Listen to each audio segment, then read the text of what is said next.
Hello everyone, welcome to Cinderful Gaming. I hope you're all doing well, I hope you're all staying safe, and most of all, I hope you're all fighting that war against the grey. We are here, we're going to be painting for a while. It's still probably, I think, about 3 hours until the reveal show. We'll be here for a little while, hobbying, hanging out, waiting for that Black Library reveal show, which I am super excited for. I'm almost more excited for this reveal show than any of the miniature ones, because, like, I say this so often, the narrative of games is what draws me to a miniature game, and without the lore, these Black Library books, the publications, the lore inside the battle tomes and stuff like that, we might as well play chess. We might as well play with no lore, no nothing. So this is an interesting day. Like, I always love to see what Black Library is putting out. I know there's been so many authors posting about it. So I'm really looking forward to seeing what it is. Apparently there was a big hoo-ha of a party for all the Black Library authors. I've heard many of them saying they have hangovers today. But sounds like an absolute blast. I'm glad that they get their time to shine, because they do such an integral part of Warhammer as a hobby, providing, these narrative books for us to really help us dive into the lore. But anyway, hobby-wise today, haven't really done much lately. I've just been a bit crazy busy with other things at the moment. I'm slowly trying to catch back up with some YouTube work, which I've done a ton of today. So you need to look forward to more Kings of War content on the channel. There will be some Middle-earth strategy battle game and some Warcry stuff focusing on a bunch of the newer warbands, along with some Path to Glory battle reports. And hopefully some Crusade ones coming up soon.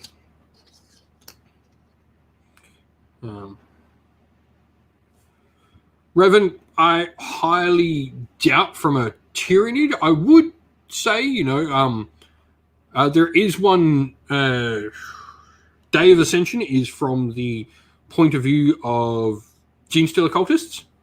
So there's that. I don't think, being, the mindless creatures they are, I don't really think you can have something from a point of view of a Tyrannid. The hardest part about aliens is, like, most of them are, like, really hard to write about. Or more bestial races. So we've obviously started seeing more Xenos stuff, though. We've obviously got a ton of Necrons on the Twice Dead King stories. Obviously, Infinite and the Divine, which is fantastic. All the Necron stories have been amazing.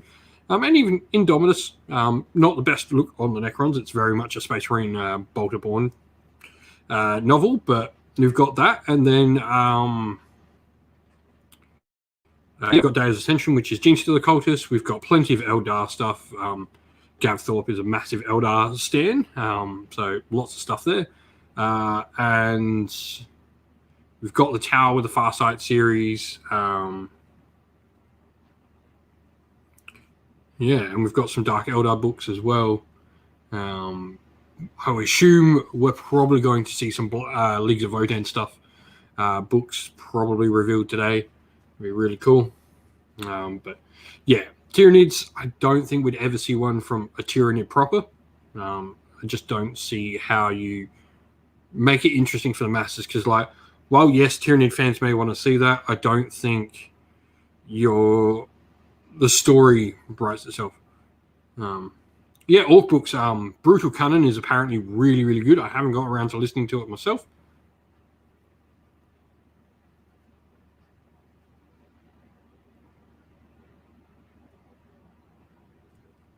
Yeah, orcs are much easier to write about, because, like, orcs are fun. And they do have a lot of, like, independent character to them.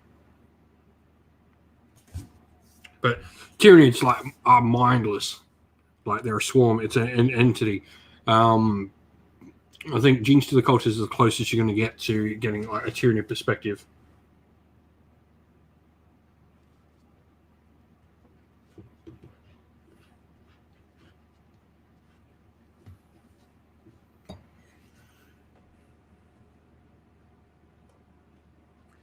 All right, so what have we done?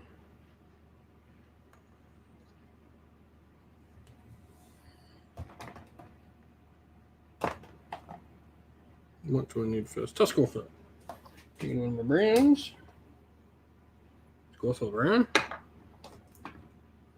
It's green.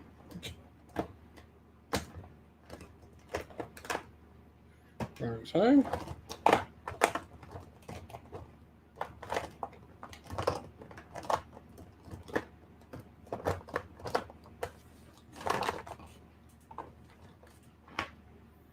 Fan Carrick Stone, so that's the highlight of the highlight I need. Yeah, I've read Twice Dead King. Revan, I've read both of Twice Dead King, both Ruin and Reign. I absolutely loved them. I thought they were utterly fantastic. Some of my favorite Black Library fiction. I read Reign last year and Ruin this year. Well, listen to. You all know I listen to audios.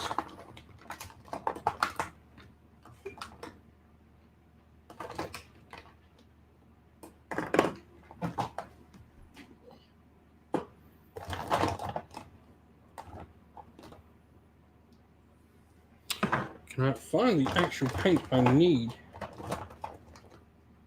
Still need to grab.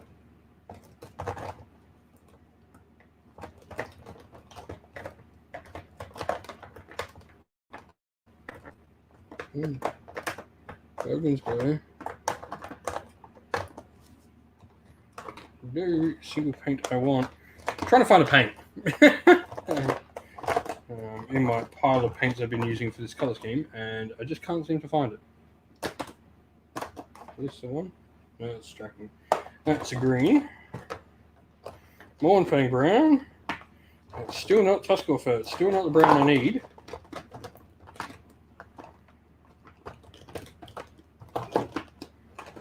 There it is. No, that's Doombull brown. Alrighty.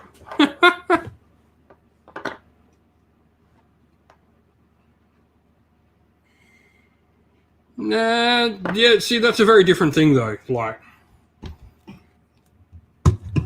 rules don't make a game, otherwise people would not play 40k for many editions. Like, 40k has been absolute terrible game. Like, one of the worst games I've ever played at times. And people still played it all the time.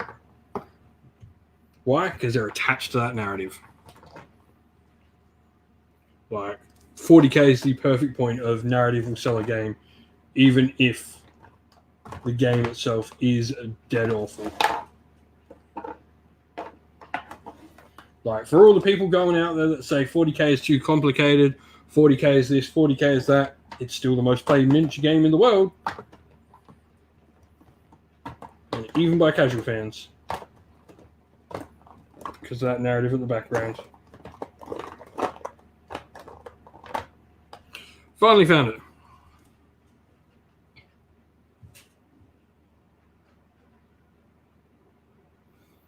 Yeah, like, so many armies, like, I play Git, like, Scourge Privateers, when I ran them, like, the whole point of that for me was I liked a character called Arika Zenth in a novel, and so I made a whole army for her.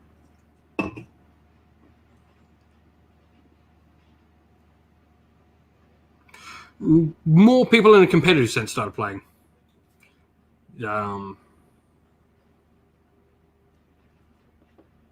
Like, those underlying numbers don't really change all that much. Like, competitive is such a minor part of the hobby. It's really good to balance a game based on competitive feedback, but they are such a small part of the hobby.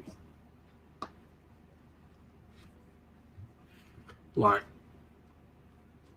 I would argue, like, look at Star Wars and Marvel Crisis Protocol, for example. There's a reason those two games are the ones actually challenging GW and not other games that are better systems than both of them. And that's because of the IP behind them. Like, there's a reason. You look at all the biggest games that have come out over the past 10 years, they're all strong IPs behind them. Like, A Song of Ice and Fire, strong IP behind it. Marvel Crisis Protocol, it's Marvel. Star Wars, whether it's Legion, X-Wing, whatever, it's Star Wars that sells it, not the system. A good system will help, but it's not the key factor.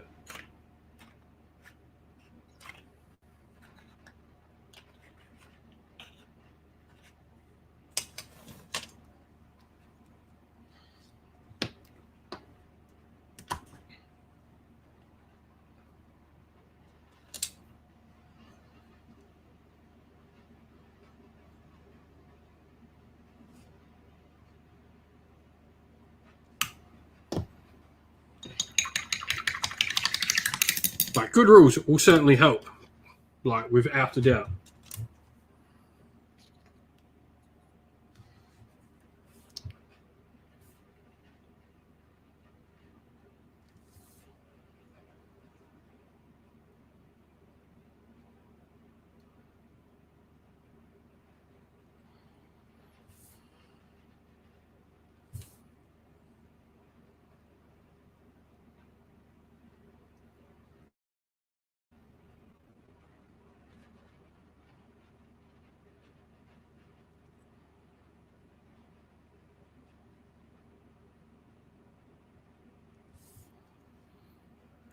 But anyway, we're starting to work on some archers for my Rohan force. Hopefully get these done soon.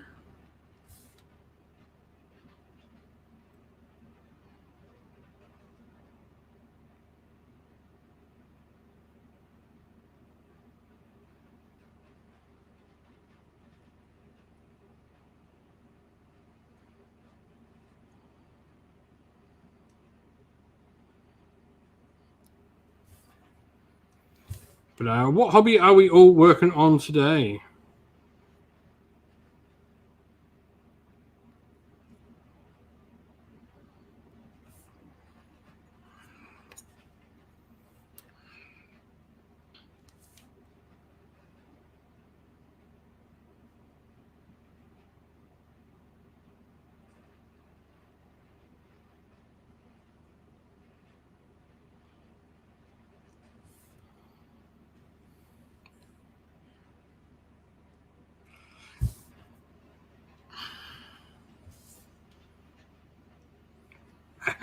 Love it.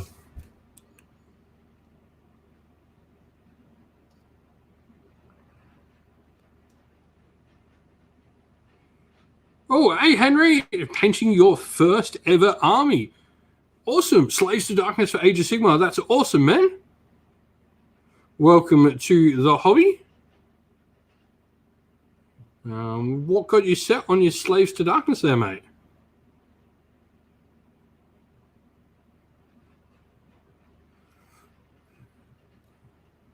Did you pick up one of the army boxes? Is that how you got started, I would assume?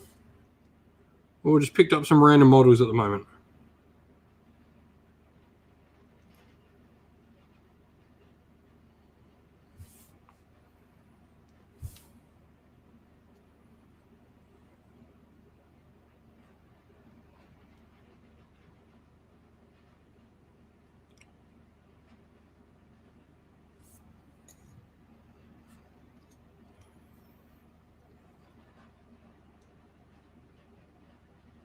Oh, you picked up a Star Collecting.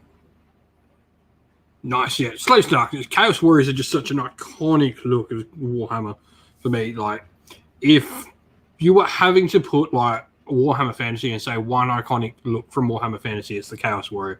Fantastic minis. I love those new Chaos Warriors. I've got a big unit of Chaos Warriors painted up there, all in Zinch colors. I do want to go back to my Slaves to Darkness at some point. Actually get a fully playable army with them. Love the idea that I can play with lots of cultists now. It's cool because I'm big into Warcry, so I have a bunch of the cultist units.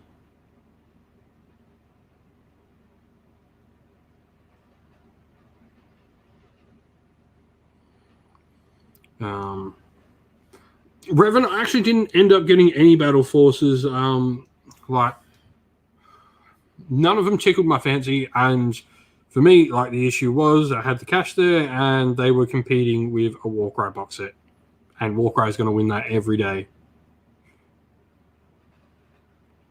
So I didn't get a Battle Force box. I've gotten Sundered Fate instead.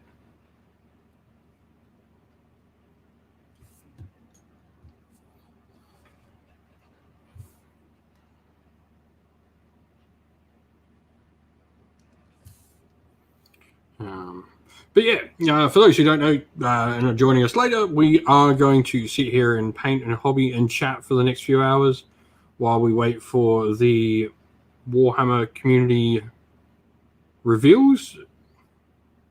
We'll watch them all live together over here. Get them all So it's Black Library reveals today, which is really interesting.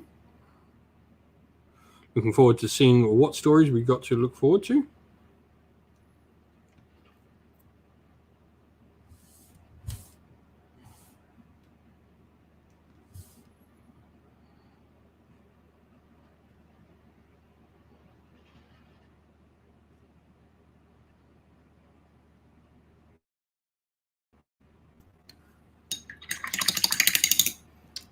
Cycle Awakening's a really cool box for the Slaves to Darkness, so.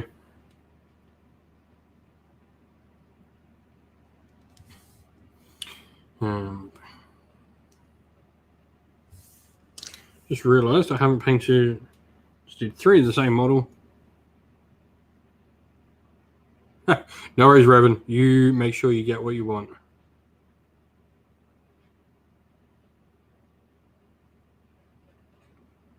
We'll be here. You make sure you order your models.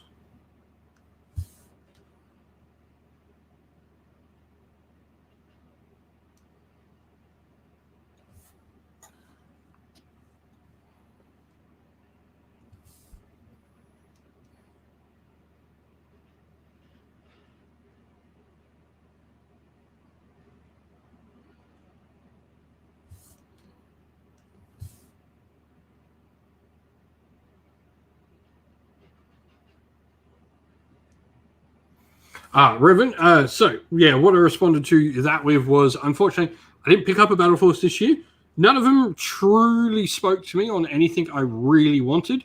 I was eyeing the Custodies ones, but I'm not really into Custodies. If I'm going to do an army from that, I'm going to do a whole Anathema Psychana army. And like the big killer for me was it came out the same week as a Warcry release, and we all know how much I love Warcry. So yeah, I got Sundered Fate instead. If there's any running around, maybe next year I might pick up some. But yeah, for me, I just didn't grab any Battle Forces this year. None of them truly made me want to go out and buy them. Like I liked a few of the Age of Sigmar ones, but they were all like armies I already had, so I didn't really need them.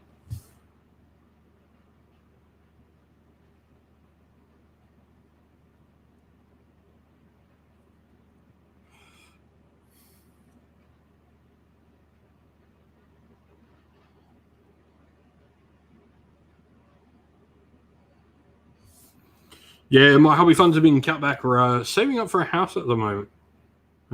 So hobby funds have been cut back a little. But still be able to get what I want every now and again. And it's not like I don't have a mountain of backlog to work through.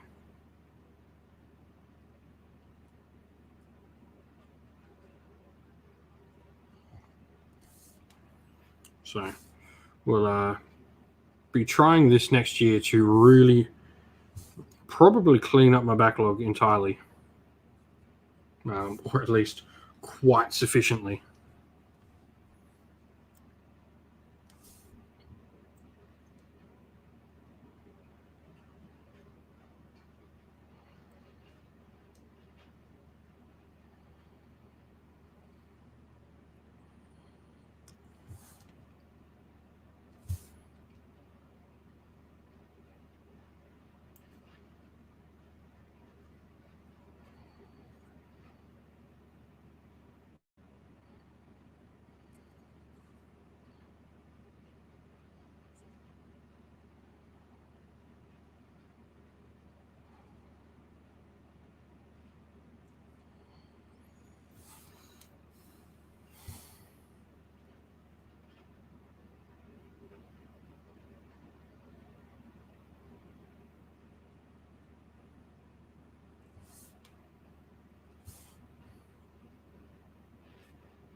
But yeah, so quite excited to see what we're going to see for the Black Library reveal tonight.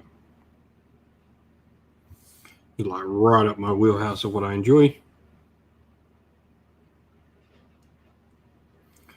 It looks like we're going to see another Go Trek book, just gathering from stuff, so that could be cool. I would say we're going to see, what the next Siege of Terra novel is going to be.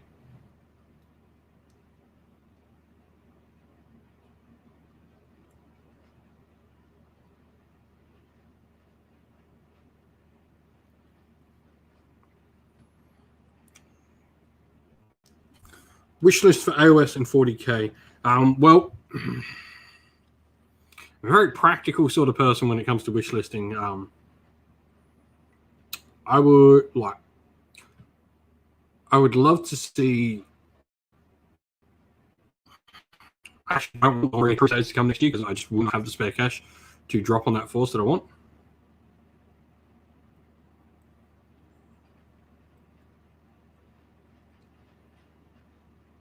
I would say, yeah. There's a decent amount of iOS books out now, but yeah, I'd love to see more and more come out. Be interesting to see what stories are going to continue, what characters are going to continue. I would say maybe we're probably going to see the next stories for Kato and Dreki Flint.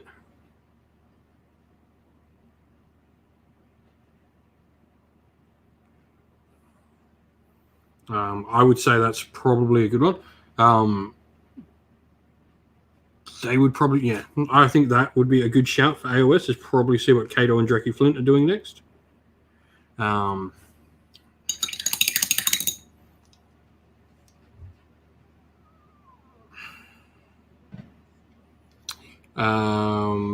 What else could we see?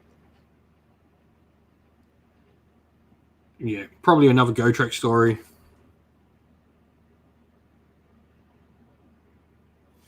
Maybe the next story in Hamilcar.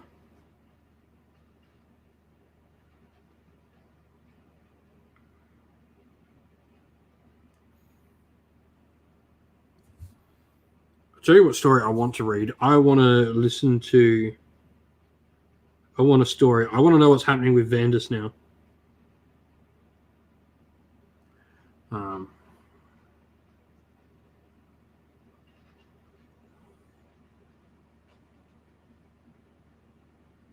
I think Broken Realms was the better story for me. Yeah, for me, I think Broken Realms was the better story. And that helped because it was after Psychic Awakening. Yeah. That's not to say I didn't like Psychic Awakening. I think Broken Realms told a more cohesive story. It all sort of worked for nicer. I think they sort of learned. Be really excited. We're probably going to see novels, I would say, for this Arcs of Omen.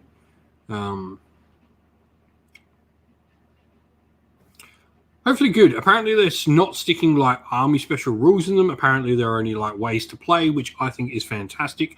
Those sort of things are really cool.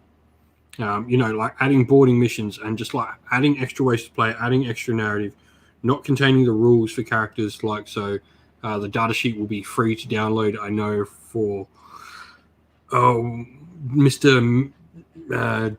Demon Forge dude.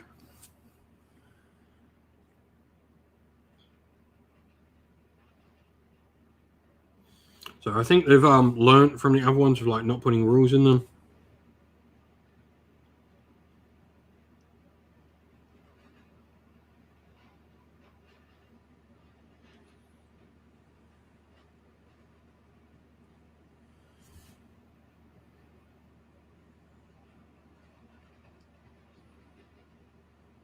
Yeah, and Deathwatch and Harlequin did get a little bit of narrative. They got it in a White Dwarf to tie in.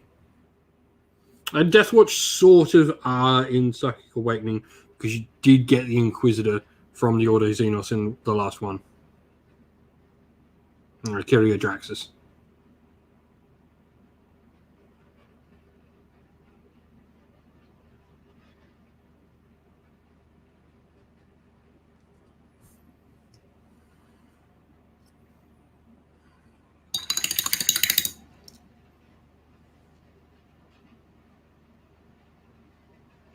Yeah, like which is cool. Like I like the idea of boarding missions. Like I used to play. I remember me and my mates. We literally cut up a cardboard box and used that when we were not very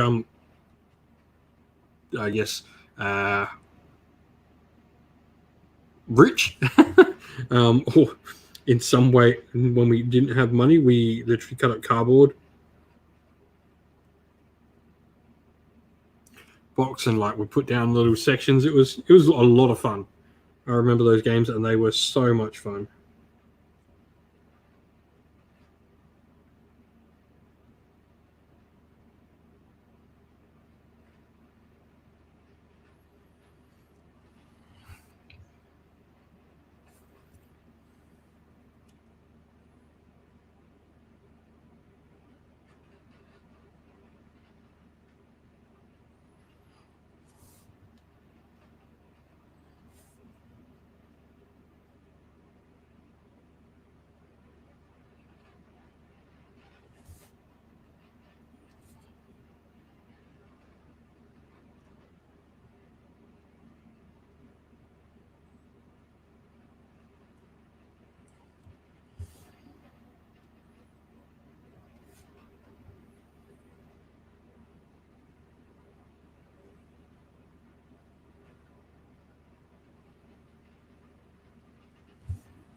Yeah, I think Broken Realms definitely benefit from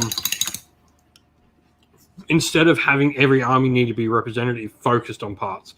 And I think the 40k story that led into 8th edition did that really well, where first the story of Gulliman coming back, it had a sole focus. It didn't spread out too much from that.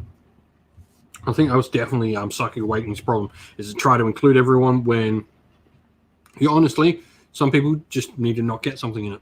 Right. And I think by doing this way of just adding rules on how to play games and not giving like army rules out, I think you're making a much better feel. So, if Necrons aren't included in the story anywhere, they don't lose out because they can still go play boarding games all they want. But they don't lose out on any rules or anything like that.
But yeah, I really do. I really did enjoy Broken Realms.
slowly but surely making my way through these archers. Got 18 archers to do. I've still got my spearmen, still got my sword and boards to do, and then I've got the characters to do for this Rohan force, and we're done. And then we can start moving on to Gondor and Mordor factions that we got ready to go. And then we're going to have, I've got a couple of Eastling models to paint up still to add to what is my Eastling horde. But this will be a good solid set of minis to get us started. Nice 4 factions to get us rotating around with the Middle-earth strategy battle game.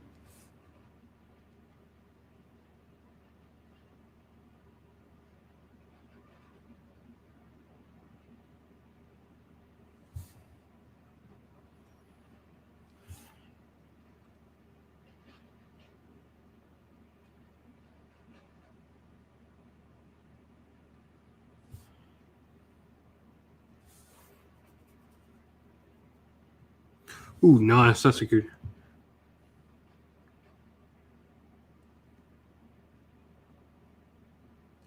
I do want to, for the Middle-earth game, I want to get a Misty Mountains army, which is literally just Gwai, for 650 points, Gwai here, and 6 eagles. And 5 eagles, sorry. No, 6 eagles, I was right. No, yeah, 5 eagles. 5 eagles and Gwai here.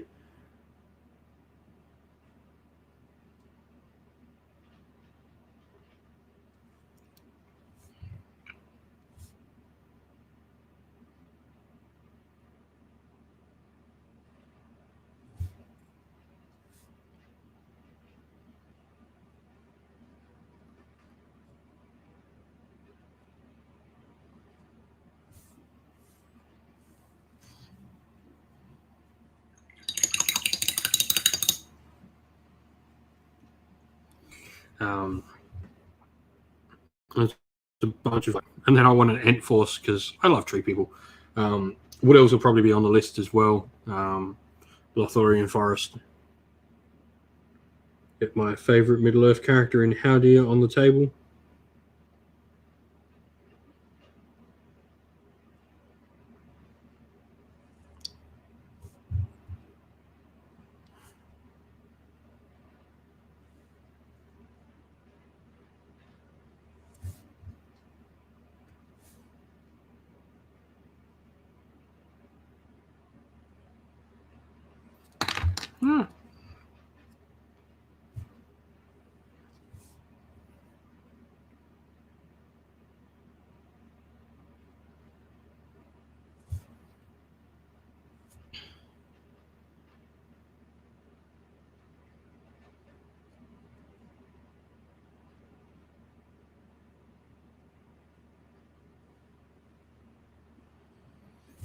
Warlord Games, Revan.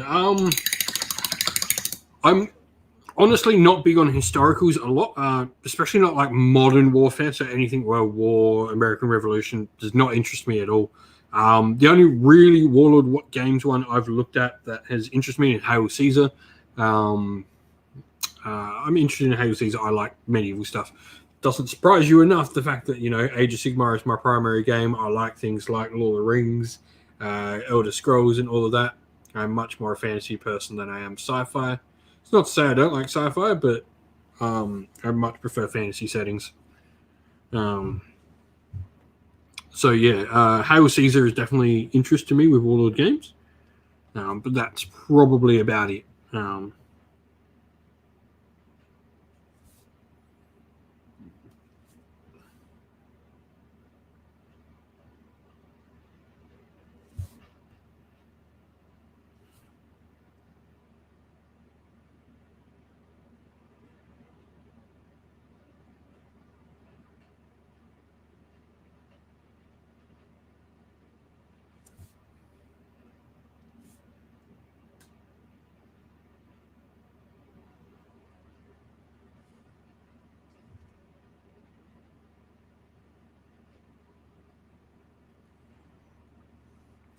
No interest in Waterloo campaign at all.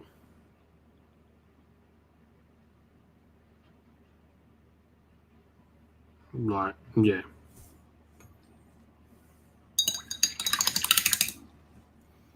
It's just not my thing. Historicals, yeah, for the most part, aren't my thing at all.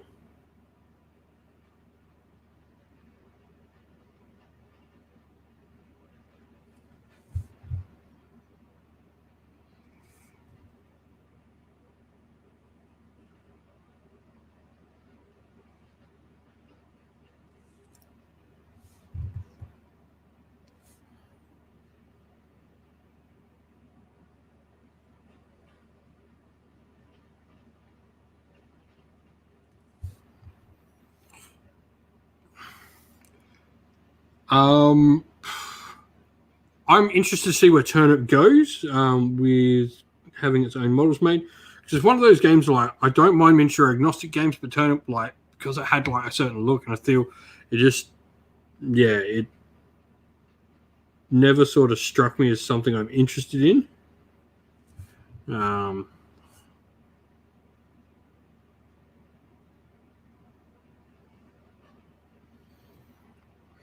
I've seen it. I'm interested to keep an eye on it, but it's not one I've particularly had a look at the moment. I think for the most part at the moment, I'm pretty happy with the games I've got set. I'm probably not going to expand into too many other games for a bit until we've got all the ones sort of up and running to the fullest.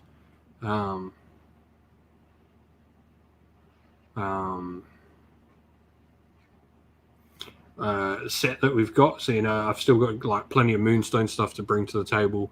Obviously expanding into pretty much all the Games Workshop games. And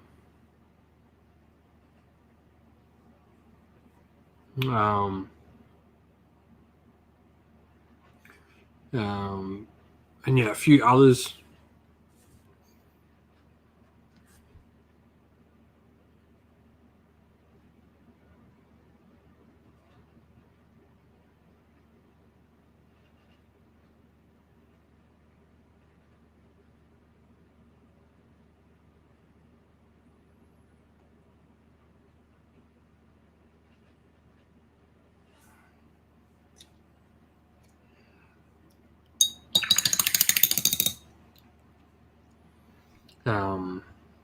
I've still got Twisted to bring to the channel properly. We've got Delta 10 as well, which are a couple of Australian-made games which I really want to get onto the channel more. I'm looking at some miniatures agnostic games that are made in Australia as well. I've got a lot of Australian stuff I want to bring on. I'm Australian. I want to try and support some Australian games. Elder Scrolls will continue getting more stuff on the channel because, well, I'm a massive Skyrim stan. I love my Skyrim. Love Elder Scrolls as a setting. So that'll continue to be something. And obviously, Kings of War is probably where we're looking as well, with Warhammer Fantasy as well. And Conquest will start to get more and more stuff on.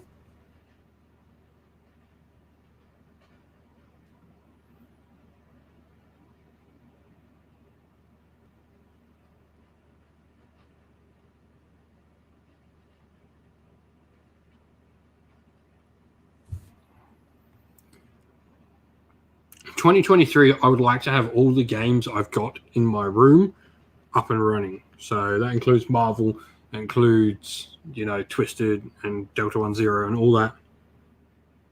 I would like to have all the games I have in this room playable. I would like my backlog by the end of 2023 to be quite significantly lower.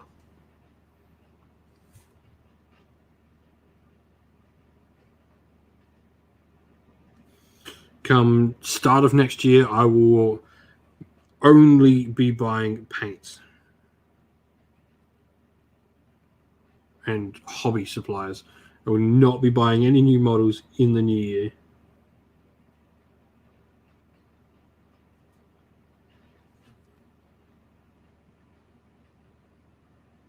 Or at least very, very few new models. That part of life where gotta make the sacrifices to get what the family needs, and that is buying a house. So that takes a hit.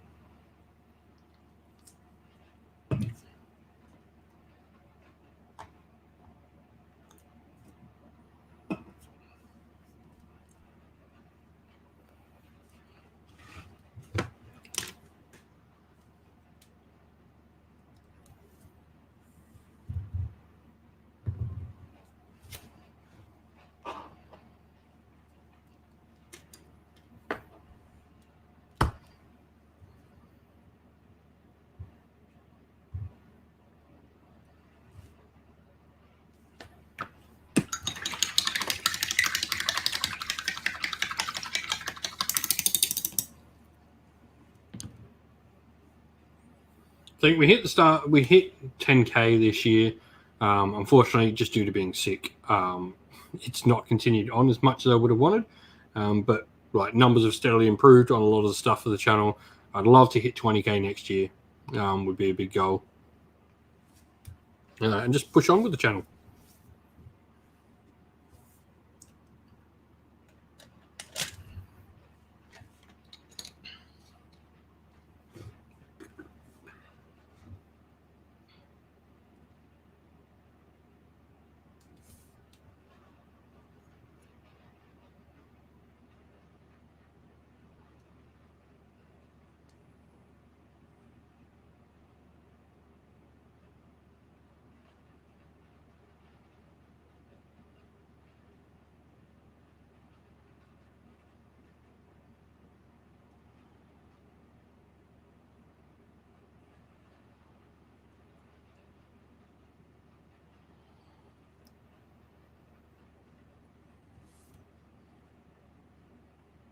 Yeah, we already have some Path to Glory stuff filmed.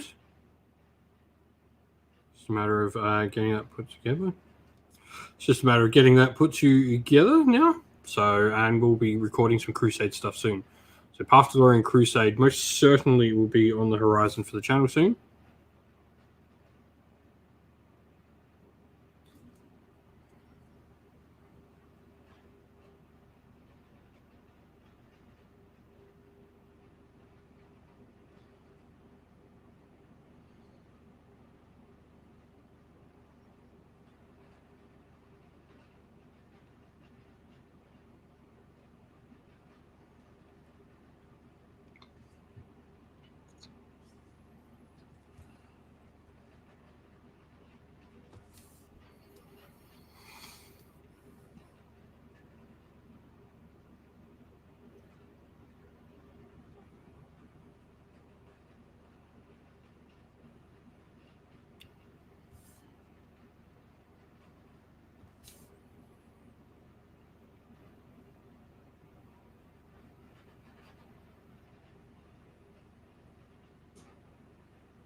So yeah, we certainly will have Path to Glory coming up on the channel sometime soon.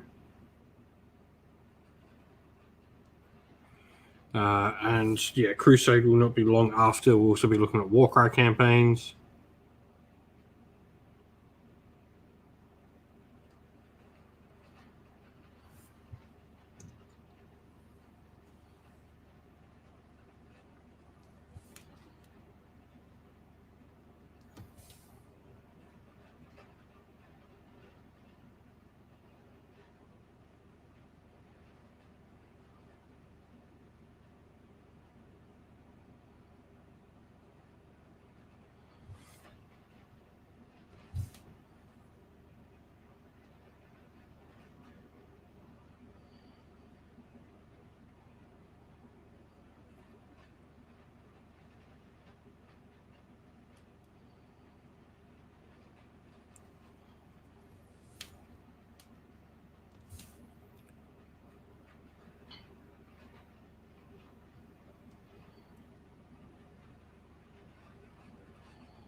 Yeah, Hades, Greek myth. There's a couple, like you could say Conquest definitely does delve into it.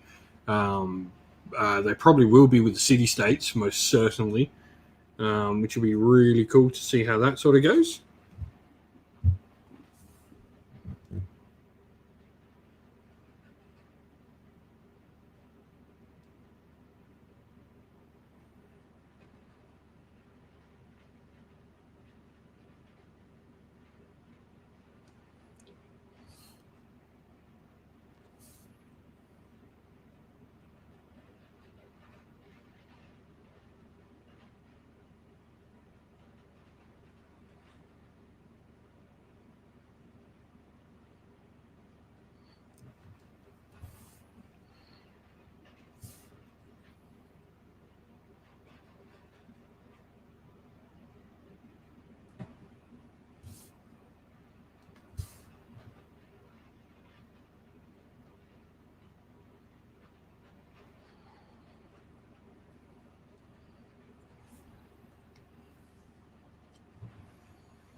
So we've got like group campaigns planned for the future, but at the moment, what we've been doing with Path to Glory is we've been doing one-player campaigns. So I've been running through playing against loads of different armies with my Stormcast at the moment, so we can follow along the story with the Stormcast Eternals.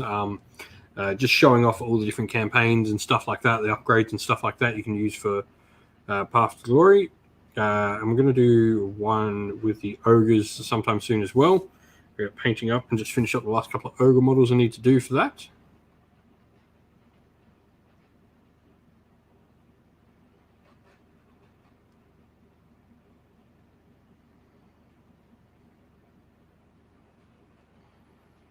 But then we'll do some map-based campaigns and stuff like that as well.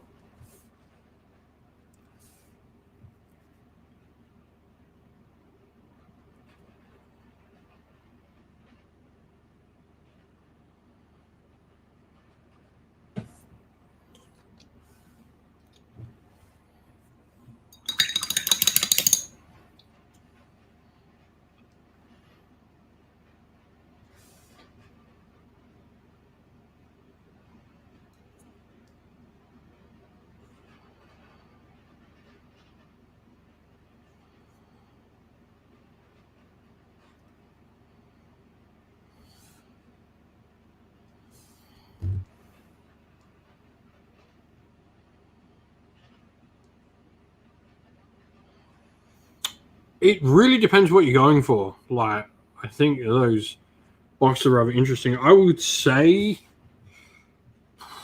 the Vanguard box is probably better now, mainly because Iron Blaster is in it.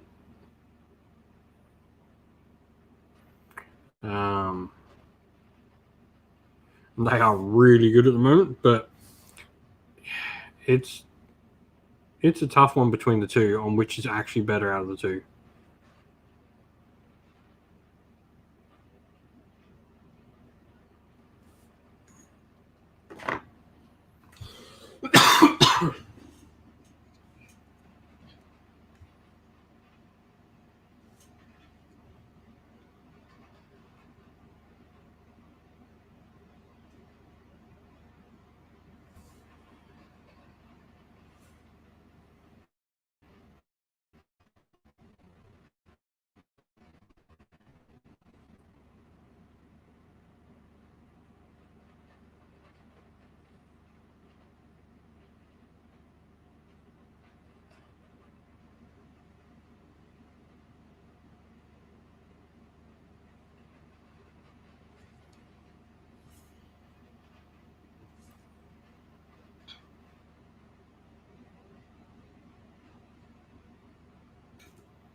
The star collecting is certainly good with the monsters inside. It really does depend what you're trying to go for with the army list. Like,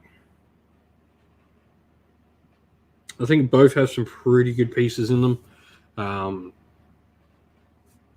Like the Mournfang aren't as good as maybe the secondary stuff. Like, the two pieces you really want are in both boxes. You want that monster and you want the cannon.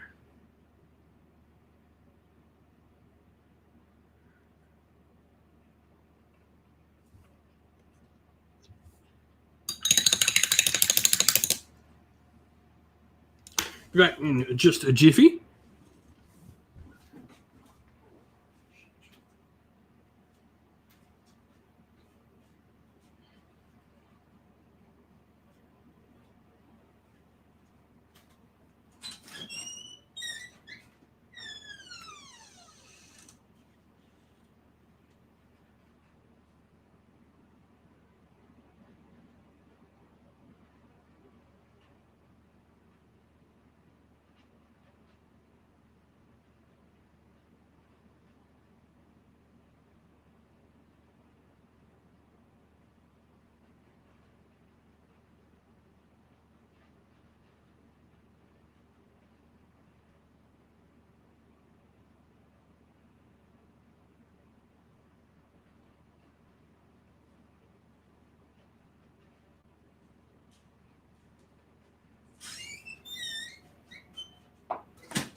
Sorry about that. Just needed to view to the toilet. So, yeah, it's been a day and the Battle Force is almost sold out, except for Space Marines and Amber. Yeah, it doesn't surprise me. They sold out, like the Age of Sigmar one sold out here in like a day.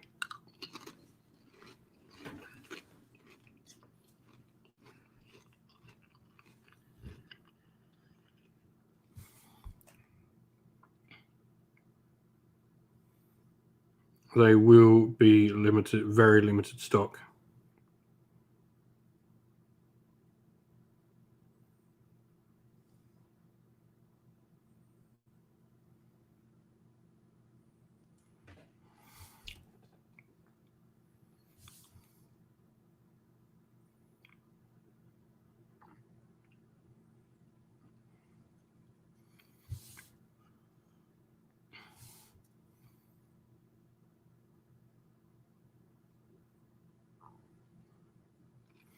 So here's a question for everyone, because we are waiting for the Black Library reveal show. If we are going to get another Gotrek story revealed, potentially, what do you want to see him slaying this time? What will it be called? Like, we've obviously had Realm Slayer and Ghoul Slayer, and now Soul Slayer was the last one. What do you want to see Gotrek slaying this time?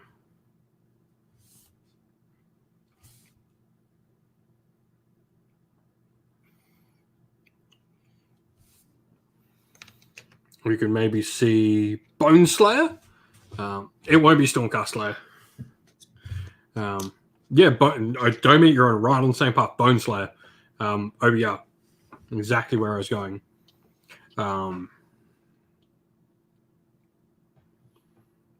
What else could we see? He could fight the Lumineth. Like, the Lumineth aren't good, so he could go with Light Slayer, I guess.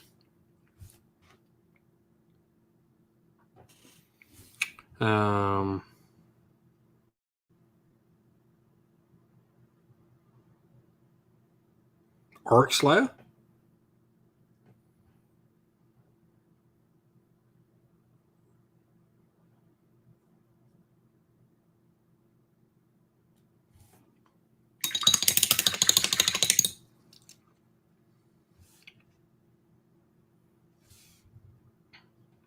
Deepkin was the last one.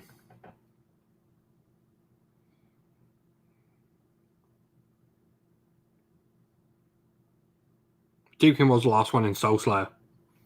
So he's done Deepkin.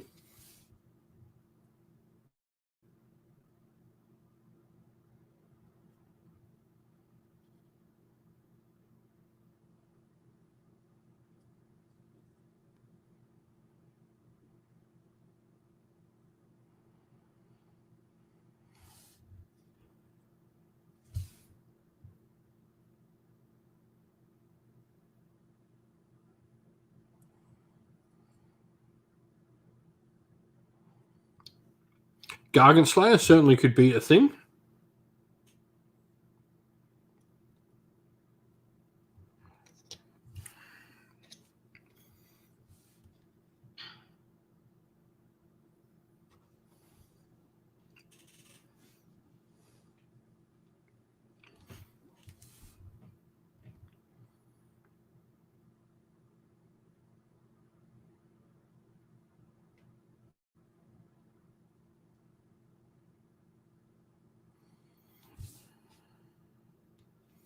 We've obviously already had things like Vampire Slayer, Beast Slayer, Giant Slayer, Dragon Slayer.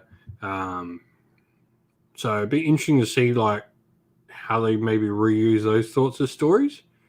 Because could we see him, going up against vampires in Age of Sigmar? Do we, is it Blight Slayer maybe? If you're slaying Cult, it could be like Cult Slayer, so he's slaying like cultists of one of the gods, or Fiend Slayer.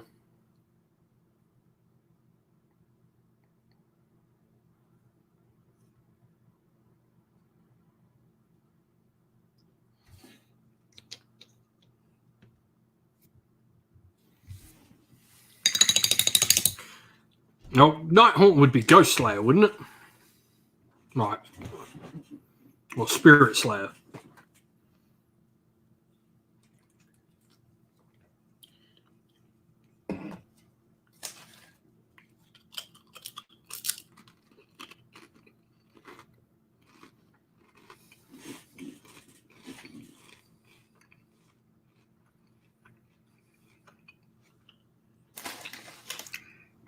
All I can say is Undead certainly makes sense, knowing the ending of Soul Slayer. But I'll say nothing more than that.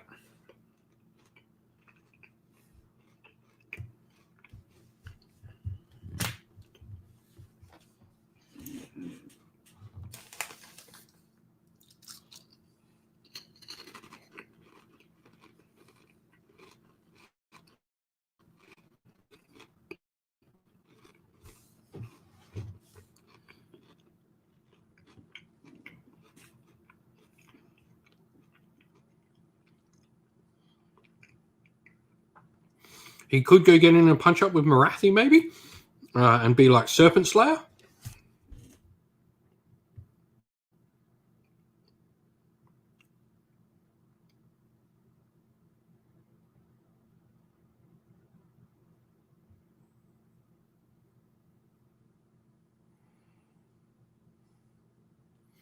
Cruel Slayer could be interesting.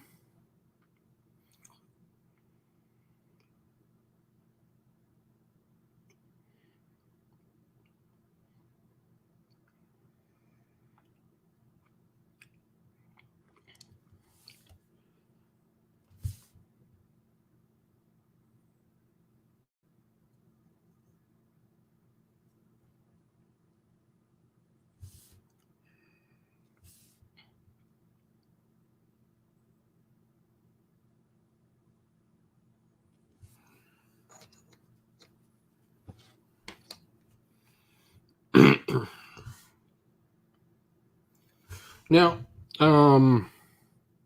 has anyone read Kato or Dreki Flint stories?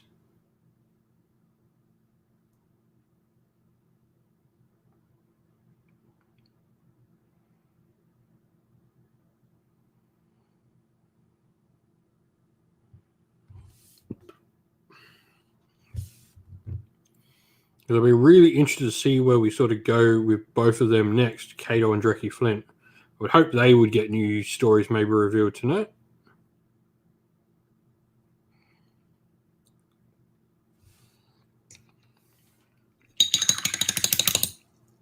Well, Raven, you're in for a treat. I really like both of them. I think Kato's is definitely good, but I think Kato's is very dependent on how good the next story is. His one is a lot more setup of character, where I think Dreki has the better of the two stories as they are. That being said, Dreki's could certainly be a one-off, and it's great. I think Kato needs to continue something good. It was solid and really good, but the next story makes whether or not this first Kato story is actually good, if that makes sense. Sort of like the latest Star Wars trilogy, the first one, The Force Awakens, was not a bad movie. It now, in hindsight, is terrible because none of the things in there got answered, or they got answered terribly. You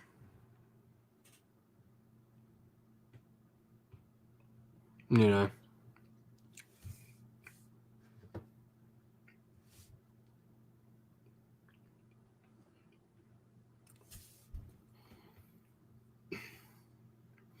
If the rest of that new Star Wars trilogy was good, Force Awakens would have been good.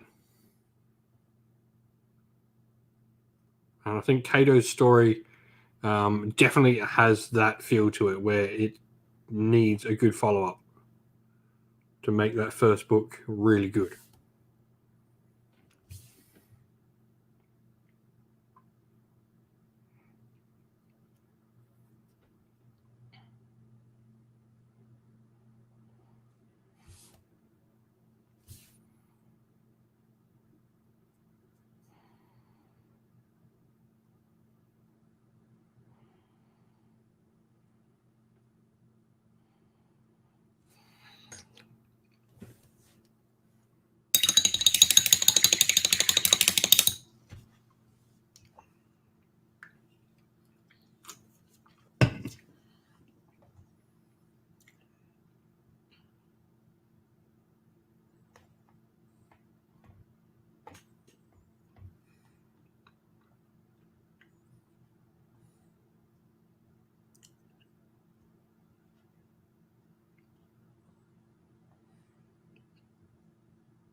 Speaking of Primarchs, it'd be interesting to see what 30k story we get that's like a major character, what sort of like backstory one we get for that for 30k. I'd be really interested to see what we get for that.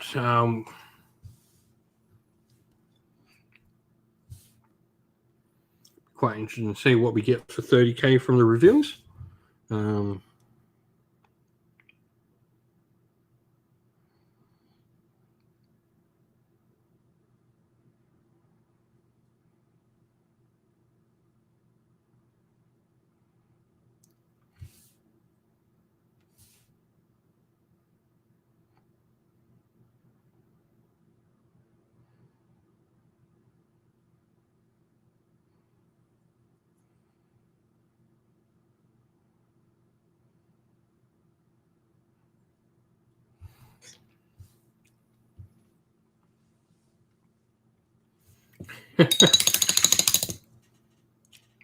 Russ isn't a very likable character. His Space Wolves are very likable. He himself is not very likable. I like a lot of the Space Wolf characters that are secondary to Russ, but Russ is hard to like.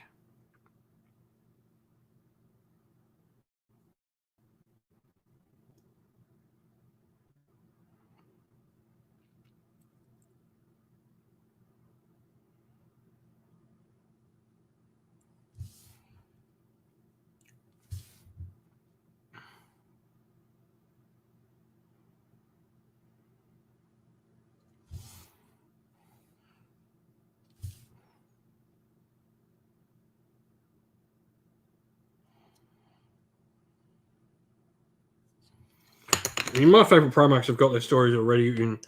Although, does Corvus have one? I know Alpharis has got one. I don't know whether Corax has one.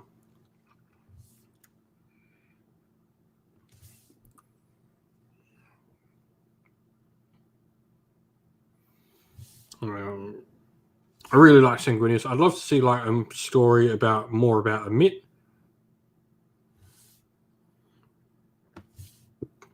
Amit the Flesh Terror.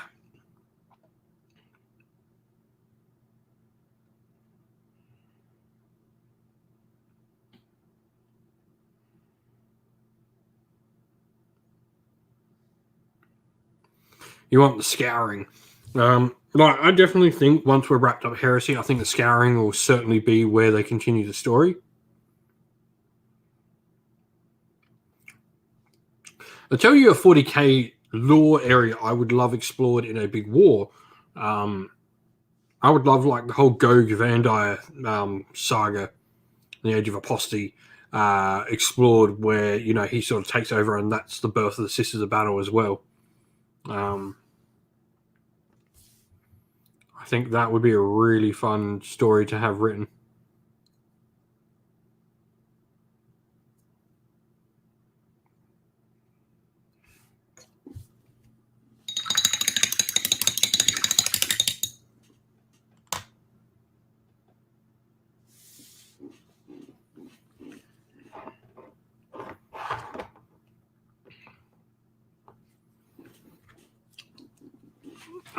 I think we have like so much information on the Scouring now; it's already not dark.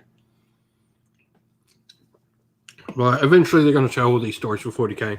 There's so many of them to tell, though.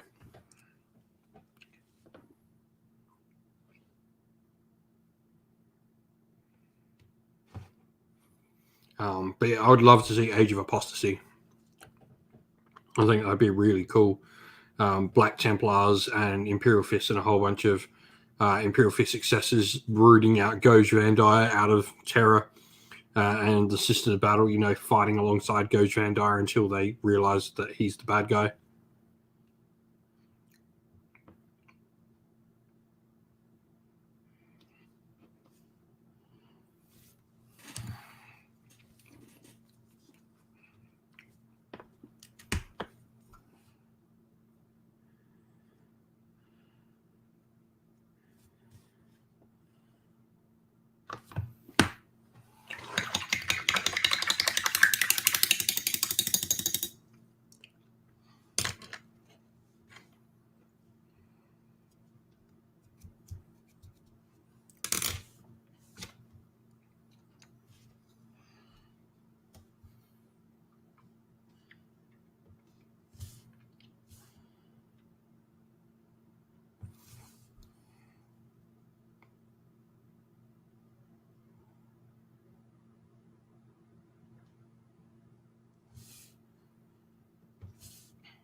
Yeah, Dawn of Fire. Like, I think we'll see the next story in Dawn of Fire probably revealed tonight, maybe.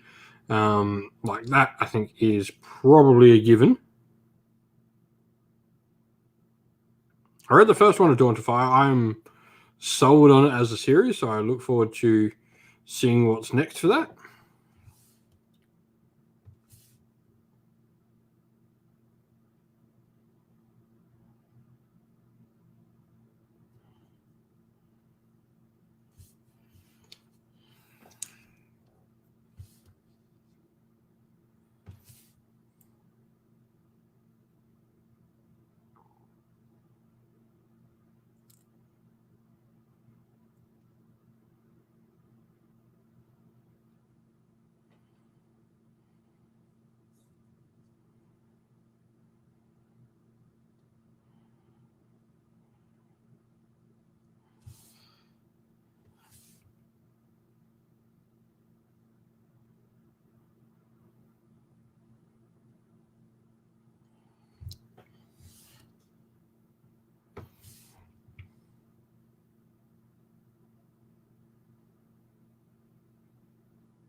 There's lots of cool stories they could tell, like in the history. I'd like to see the next story in the Baal sort of series, featuring Dante and all of that.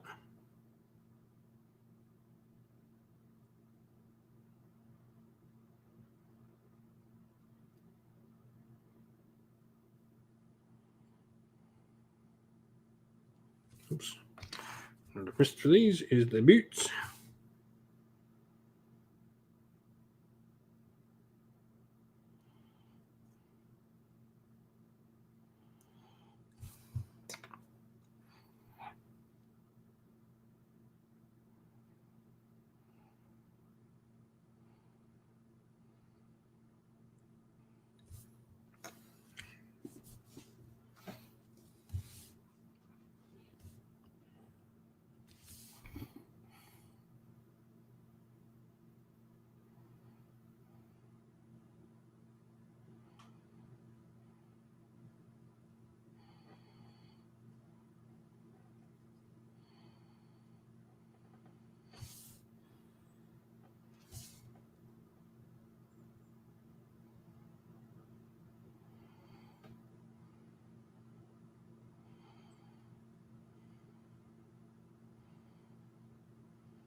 So it's about an hour and 15 minutes, and we've got the reveal show happening from now, which will be pretty sweet.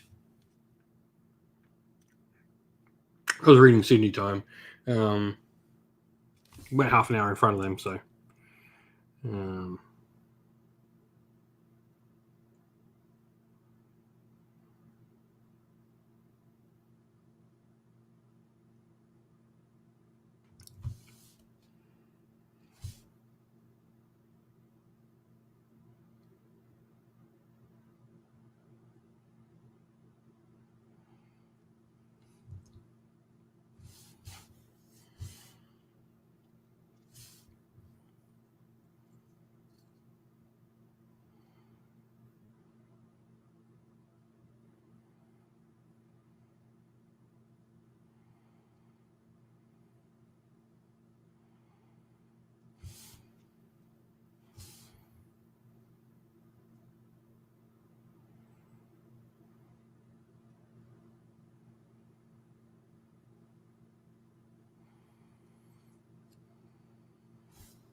Slowly but surely getting through all of these Archers of Rohan.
Oh.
But yeah, so be really interesting. I hope they're going to talk about some more what's coming to audio as well. I really want that Dark Hunter story on audio. I know there's one I've always been fascinated with, the Dark Hunters as a Space Marine chapter. I might even actually go buy the novel and read it properly.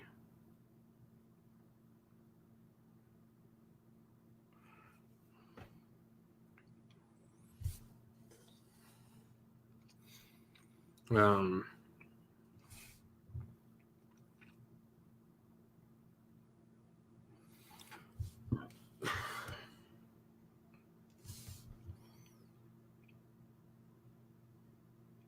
really want more of their catalog to go to audio.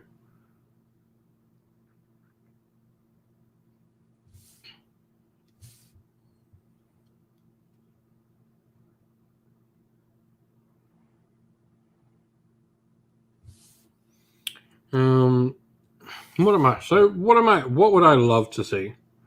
I hope, especially with the old world on the horizon, or somewhere, on the horizon or over the horizon, maybe is a better way to point the old world. I'd love to see more Warhammer fantasy books get re-released for their lore and narrative. Obviously, seeing the end time stories get released. We just had Kane come out. That'll be my next read after I finish Grombrindle. And we've had like the Vampire Genevieve come out. We've had like some stories. I'd love to see, like the Warhammer Legends or like other stories, like Mellis Darkblade. I'd love to see like the Mellis Darkblades trilogy come back out and get audio versions of that. We've obviously had the Gotrek stories coming back out in audio as well. That would be really cool, like seeing all those stories come back.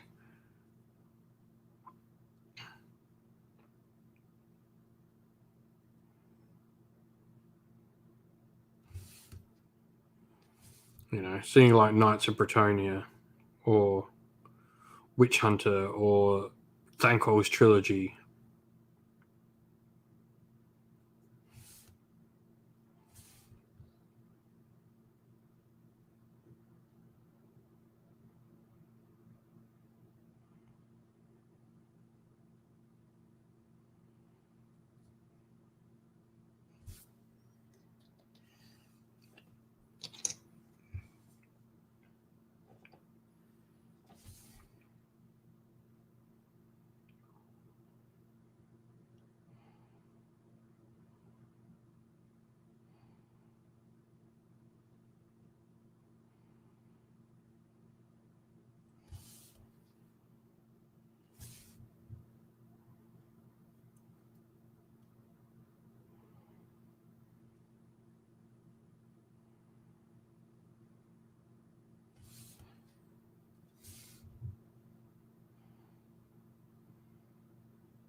Cetera novel for AOS? I don't know whether we'll see one. I'd like to see the Rise in the Gash stories come back out properly. Would be really cool.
The Rise in the Gash stories are Warhammer Fantasy set stories for Nagash.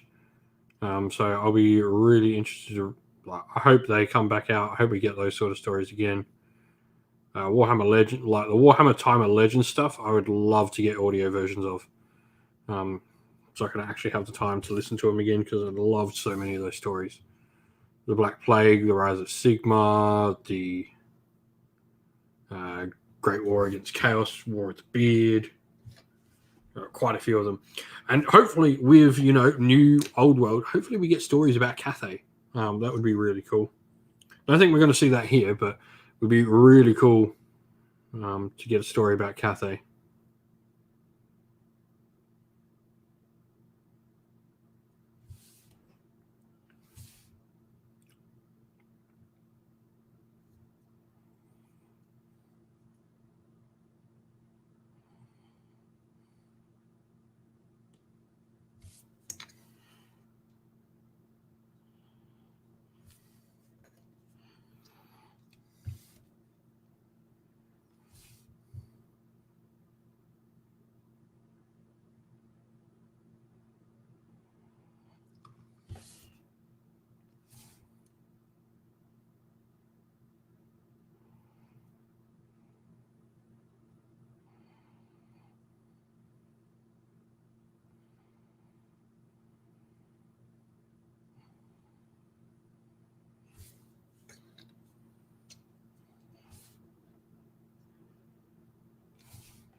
But yeah, I think like a Leagues of Votan story for me is a must. I really want to read more on the Leagues of Votan. I want to get to know those characters a little bit better.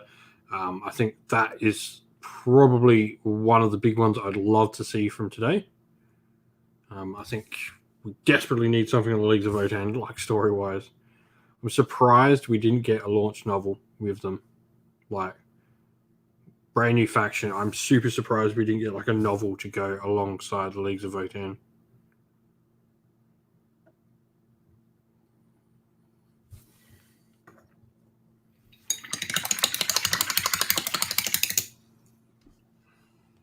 Oh, you hit my funny bone on the table.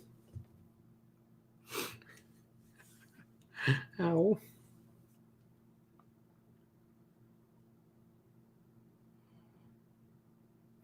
I don't know whether enemy is the right thing. I think it'll be like it could create a really interesting sort of story for the Indominus Crusade because like they're not, you know, they are distant offshoots of humanity. You know, it's that.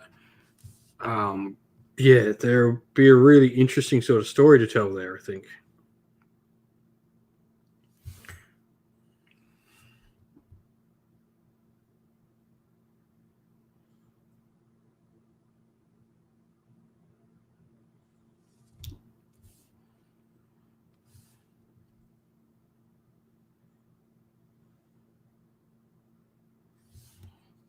I think that's, you know, like a really interesting story to tell is what is happening with the Leagues of Votan.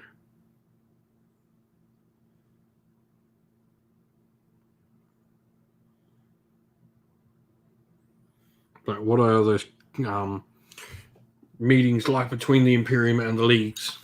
What is that like?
So something interesting we're going to be attempting on the channel too, 12 Days of Christmas. I'm going to be doing a Warcry ban every day on the 12 days leading up to Christmas. Ziggy Zedin, hello. How are you, mate? Hope you're doing well. Thanks for stopping on by. We're just hobbying, chatting some hobby, and waiting for the Black Library Review show to start, which starts in about an hour. We'll be watching along with that.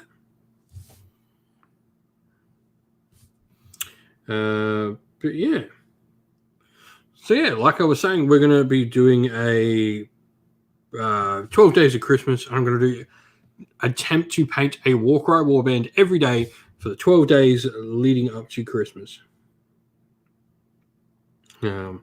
A fun little challenge, and then we'll have Warhammer Underworlds content starting next year.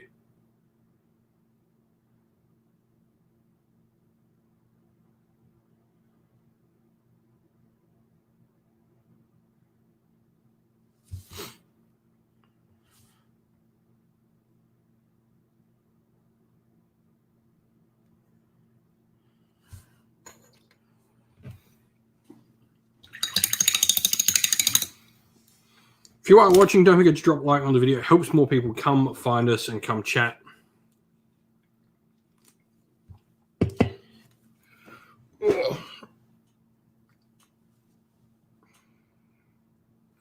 We do have the 12 warbands lined up. Give me a sec. I will run through the ones. Because there has to be ones that I own. I own a decent amount of them, but where is it? I need to line them up. So it'll be Stormsire's Curse, and it'll have to be ones I haven't already painted up. So that does knock out a couple. So I've got Stormsire's Curse Breakers, Thorns of the Briar Queen, Chosen Axes, I forget the name of them, the Skeletons from the original season, the Null Spirit Pack, Sons of Elmorn, so the two brand new ones. We'll have Morgwaste Blade Coven, the Iron Jaws from Season 1 as well. I can't remember the name of them. Zarbag's Gits, Miari's Purifiers, the Dread Pageant, and Yuthari's Guardians. No, you cannot take Krondas in Warcry. Most certainly not. He is way too big for Warcry. Warcry has some monsters, but not that monster.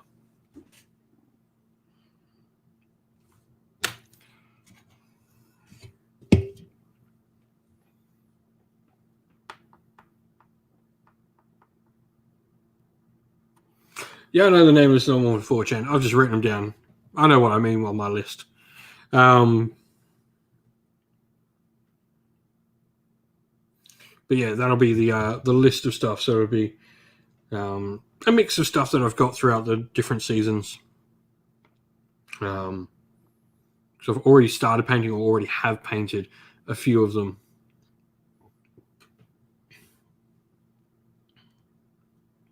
Like Steelheart's Champions, I've actually only got to paint Steelheart left. I've painted his 2 fighters.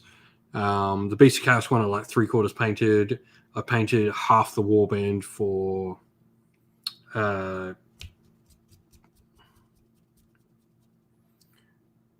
Escapes a Wild Hunt.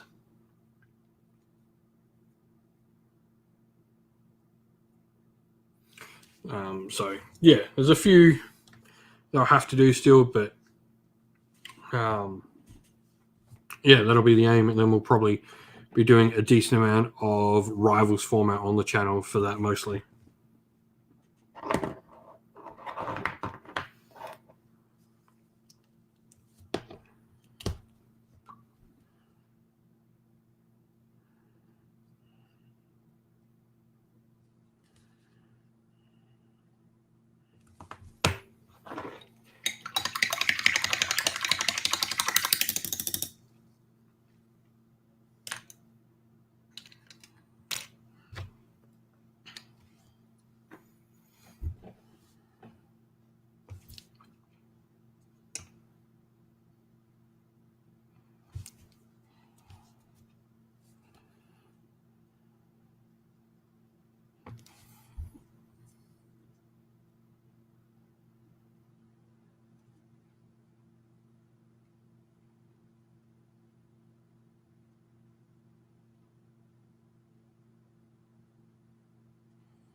What's my kill team?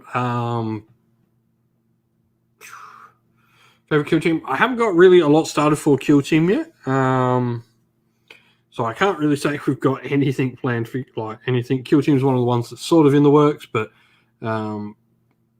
it's in the works. I haven't got anything ready for kill team yet.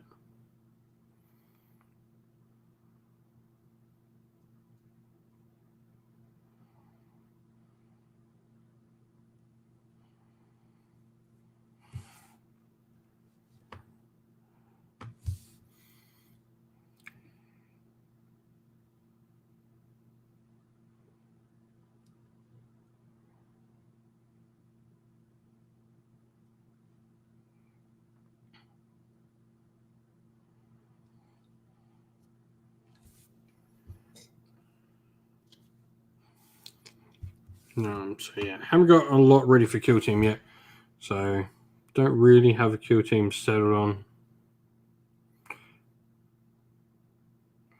And with a lot of games, I generally don't settle on one thing anymore. I try to play as many different things from those factions as I can.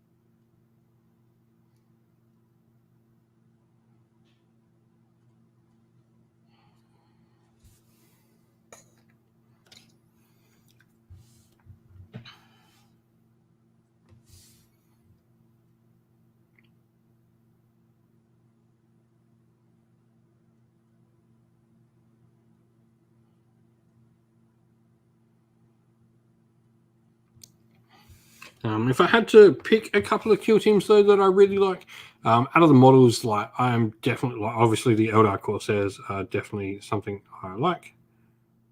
And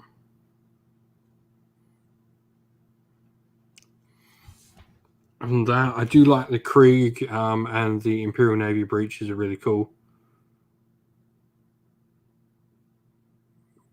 I'd probably go the Rogue Trader with the Occludian Star Striders as well.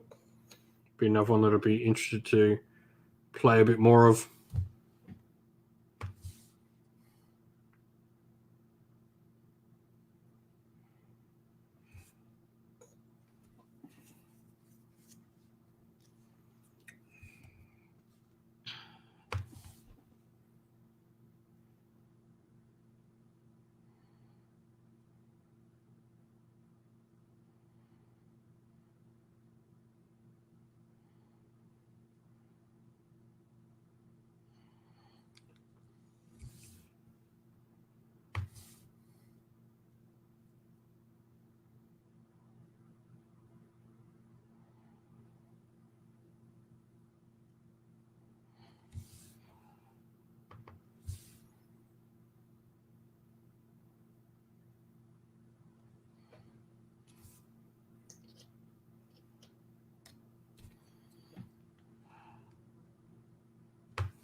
But yeah, so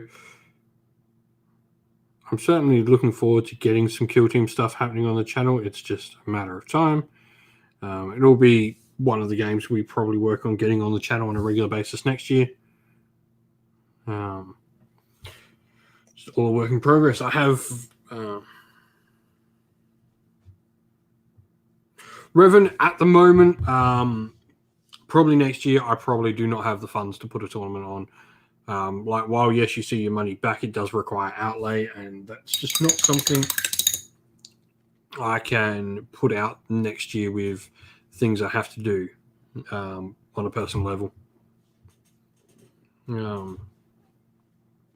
got the lucky part where people have started putting out things, started putting out, like other people started taking to the tournaments, the AOS. I won my tournament. I've not been to any. I struggle to get through a day of gaming as it is, like to record at the moment. I'm not, still not 100% from hospital visits, so I've cancelled a bunch of tournaments this year. I'm not going to 2-day events. I've even cancelled 1 days just because I don't have the energy at the moment, though I'm on the mend. We'll see how I feel about tournaments next year, in the new year.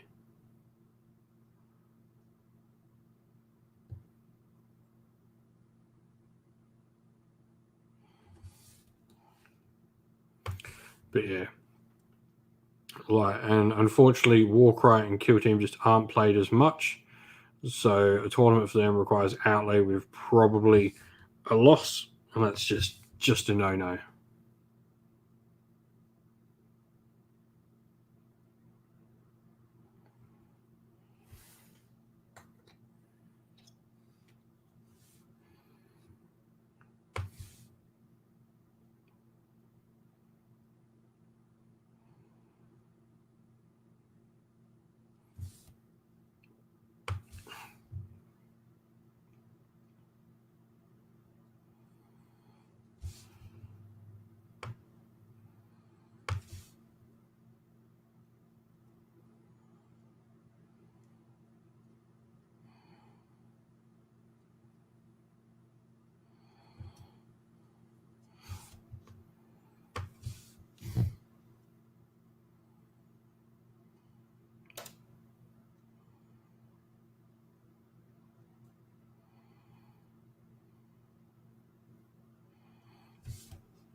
But yeah, so we're not too far off. We're about 40 minutes off from the reveal show, Black Library reveal show today, showing off a bunch of the cool narrative that's going to be coming out. Can't wait to see what we are going to get. But in the meantime, we're just hobbying, hanging out, and chatting here.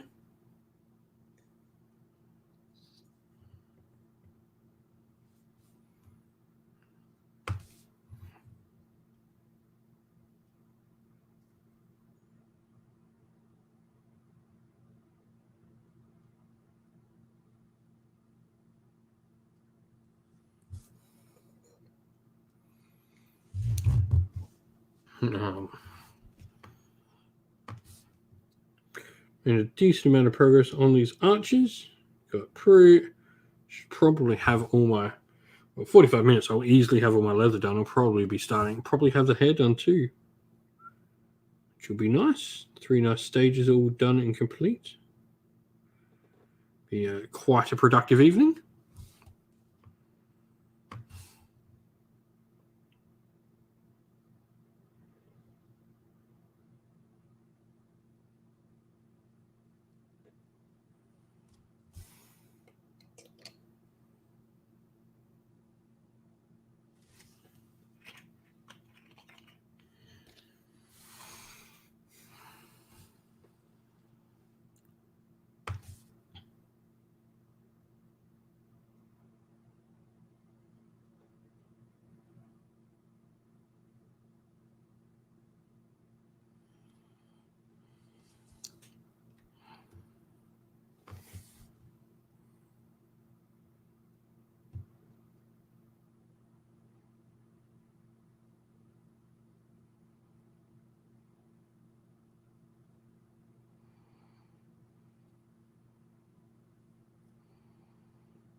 Let's see if I can get some music happening on stream. So.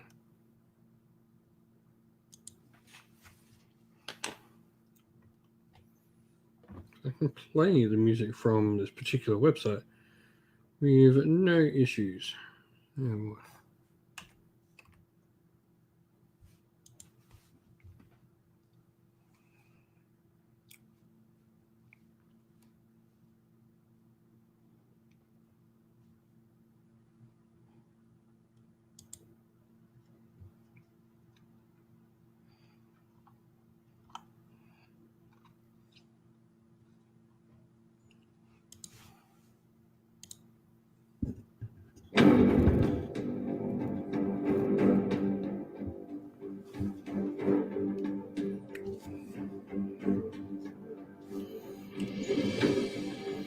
Let me know if the music is too overpowering and I can adjust it, but I can have music playing in the background, which is pretty cool. Let me know if it's overpowering anything. And if you can't hear me, let me know. I'll turn the music down. I want to see how this plays out. For me, this is going to keep me awake a little bit more.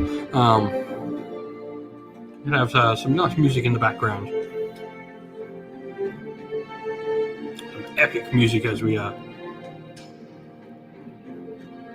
Cool little thing, a bunch of royalty-free music I can use, which is really cool.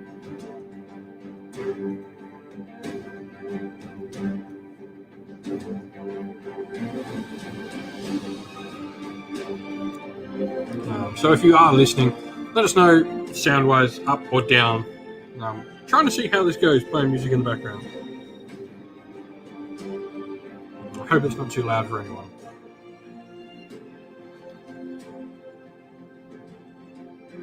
Hope we can sort of get it to work nicely.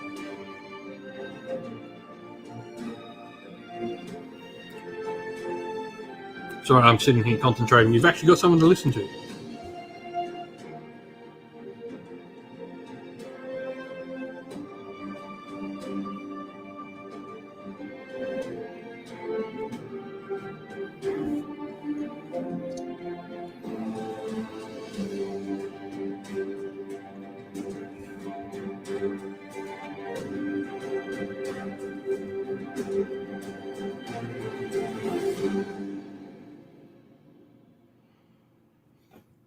But yeah, so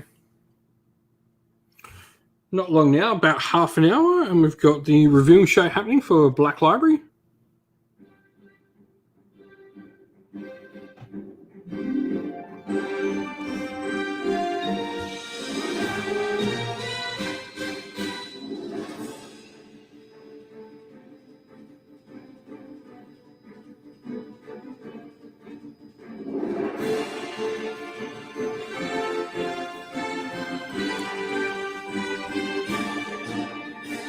A little bit of sort of epic music. Sounds like it could be right out of like Final Fantasy, this one.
So we've done all the leather work now. Hooray!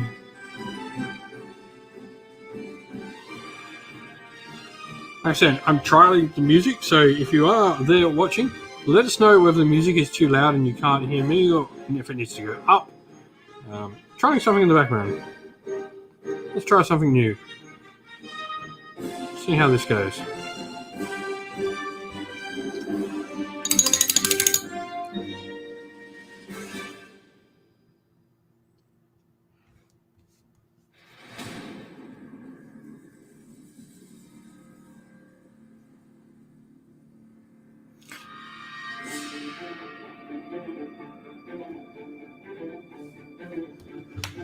The music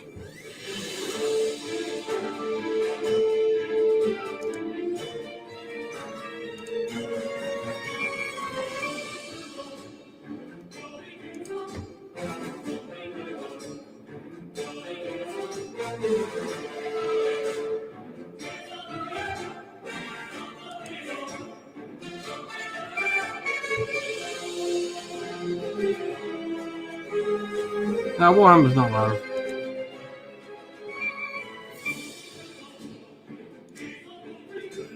No, this is my music. I have a royalty-free website I can use music from. So, some cool music to add a little bit to my background. That's where I've been getting the background music for all the battle reports and stuff.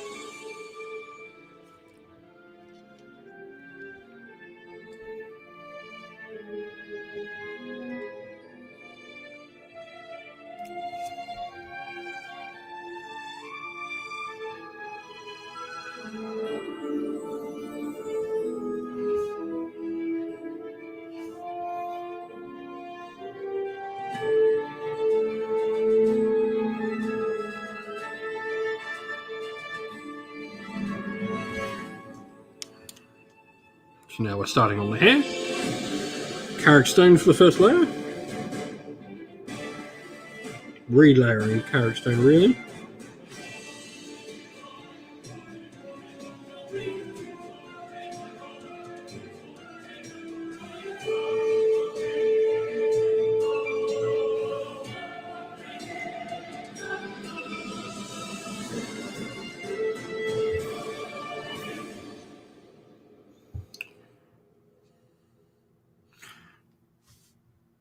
I like something to keep me going.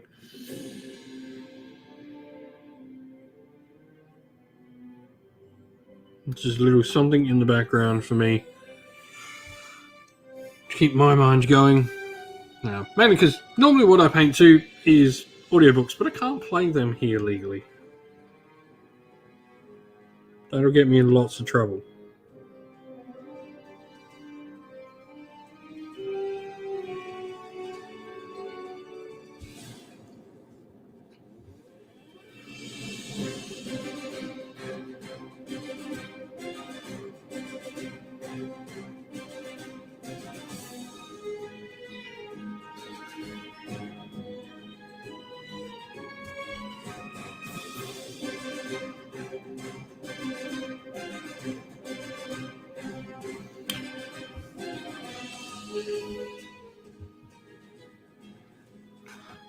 But yeah, so what are you working on at the moment? Anyway, Revan, what are you building?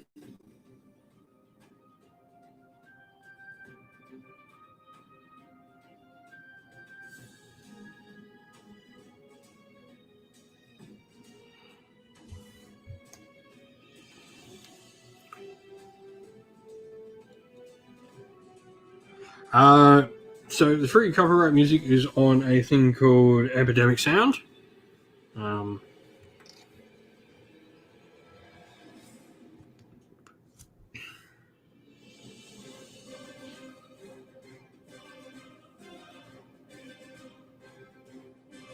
So I effectively pay a small subscription fee and I can use the music for free.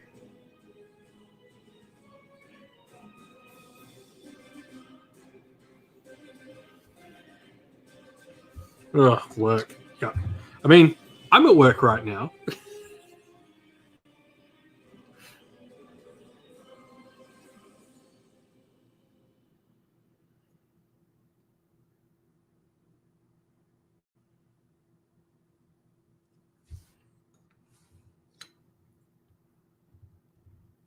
Yeah, it's cool. That's quite a large library of music. So, yeah, it's a small little subscription fee, and you can use it so long as you're subscribed. It allows you to monetize. So you just got to make sure you continue to pay your subscription, or we'll demonetize videos.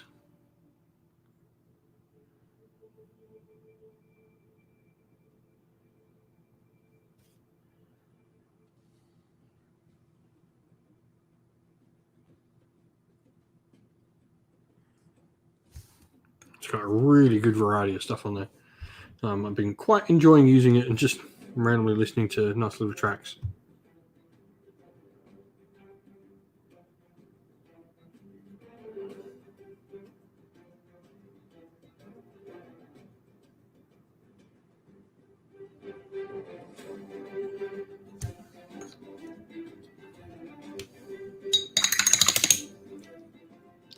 So if you're joining us, don't forget to drop a like on the video. It helps more people come join in.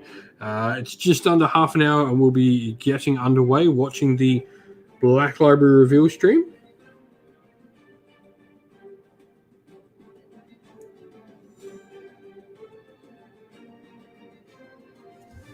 It's been quite fun to watch. Looking forward to seeing what Black Library books we're going to have in the future.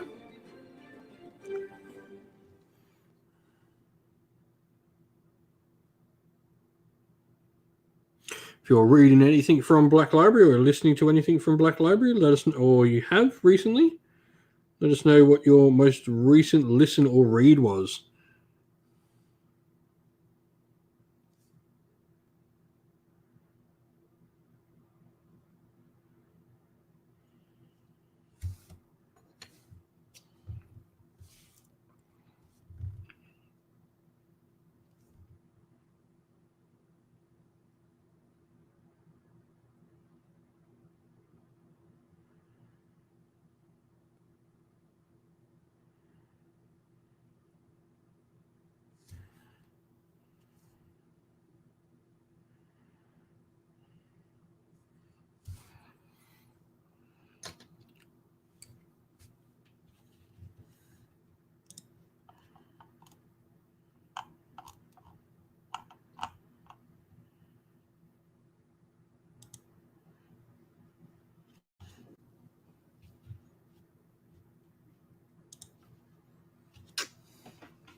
Oh, that feels better.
So almost got the first layer of hair down, and then we can start highlighting up the hair. We've relayered it pretty much. Just doing the last couple of models now. Start doing the first highlight of 2.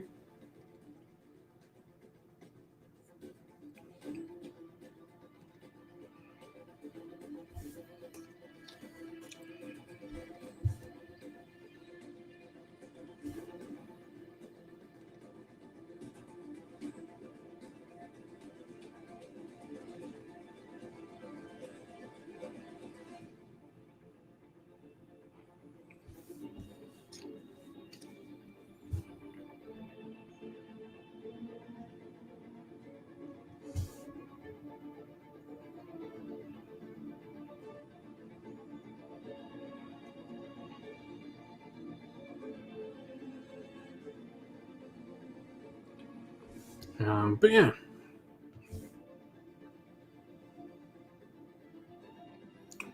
So I'm quite happy getting some Middle-earth stuff done. It's been a long day. I've been on the computer pretty much all day today, doing some videos for the next week, getting stuff done. So we'll have Kings of War, Middle-earth, and Warcry stuff all coming out over the next few days. Like I said, we've got to put together our Path to Glory, the first one, which will be the first couple of games for the Stormcast. We've recorded a few of them. They'll be coming out weekly.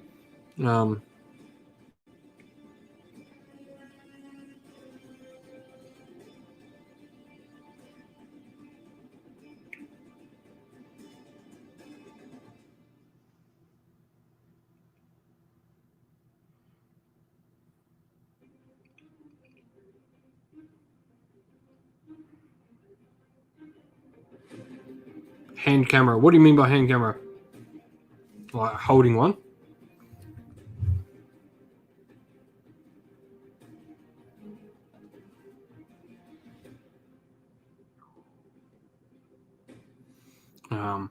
Definitely can't stream all the time I build and paint. Kitties inside, so a lot of my hobby time is inside looking after kitties.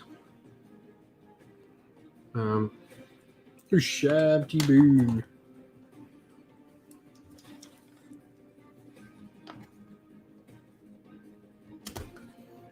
20 minutes before the reveal show starts.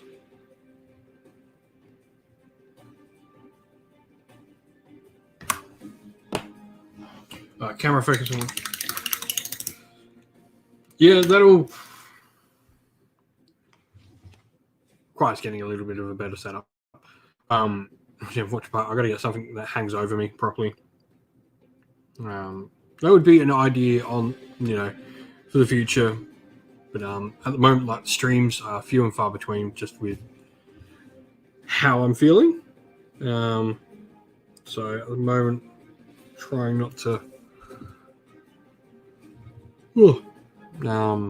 stress too much on what I'm doing with the streams at the moment. Most of the time, it's just coming on, chatting, hobbying along with people.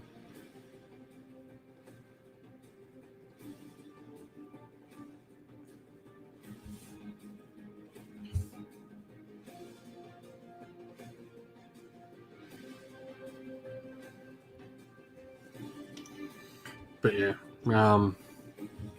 that'll certainly be something I'll be looking to improve with the streams, because I want to get an overhead cam.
So, got about 15 minutes till the stream starts. We get these Black Library reveals showing off.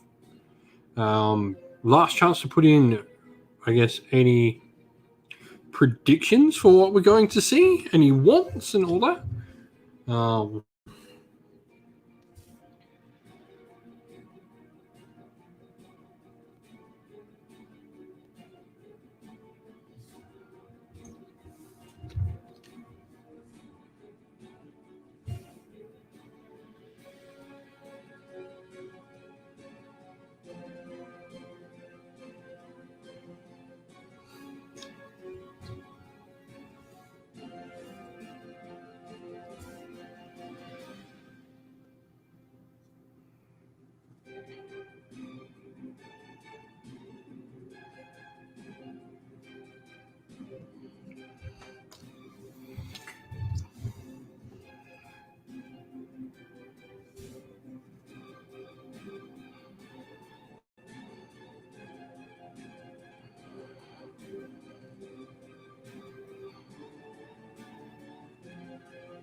just need Screaming Skull to finish the hair.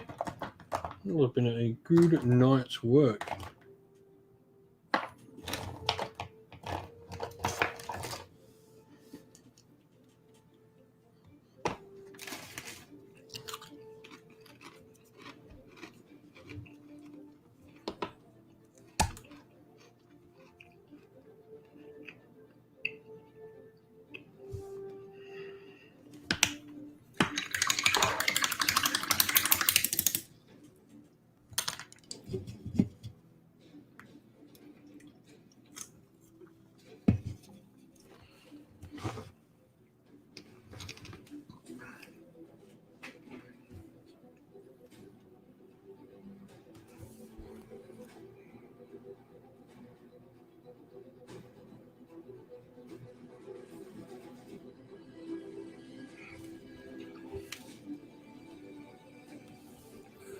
So now we're just doing the fine, a little highlight.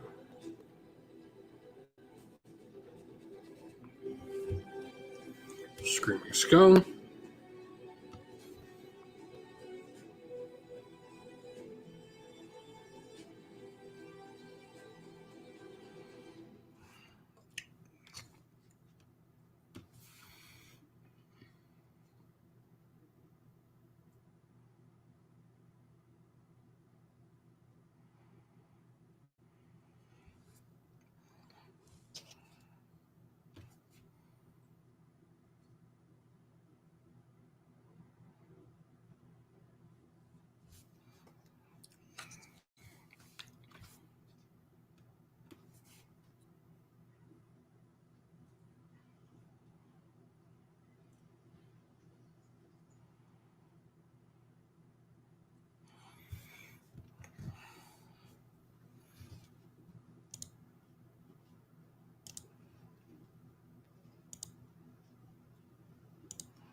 It's a bit rocky.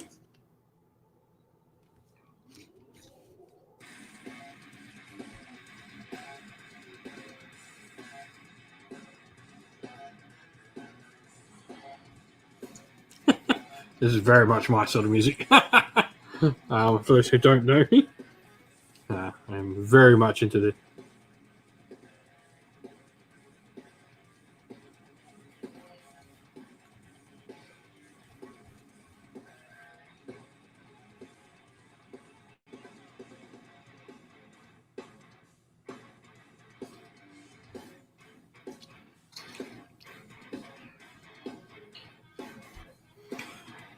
But get this done, and then we can start setting up. We'll get the other screen up, waiting for the reveal stream to start, which starts in about 12 minutes. There's the last couple to do.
Almost done. 2 to go. How many have finished? 3 stages of the models today.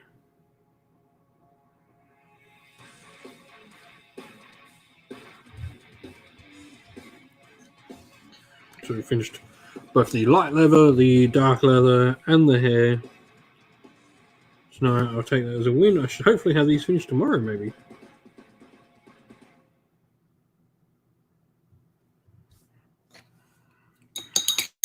All right.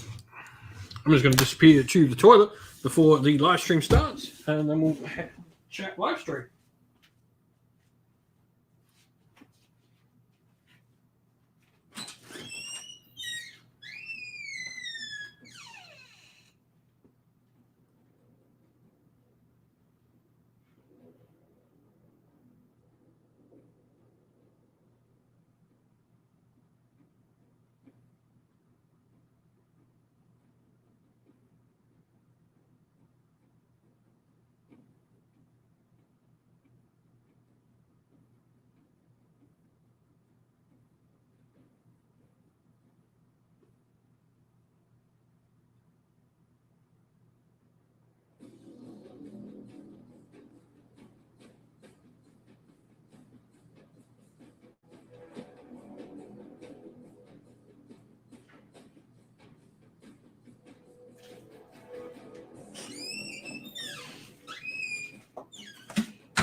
Rightio. Across there, let's get this to work. All right, so turn this music off because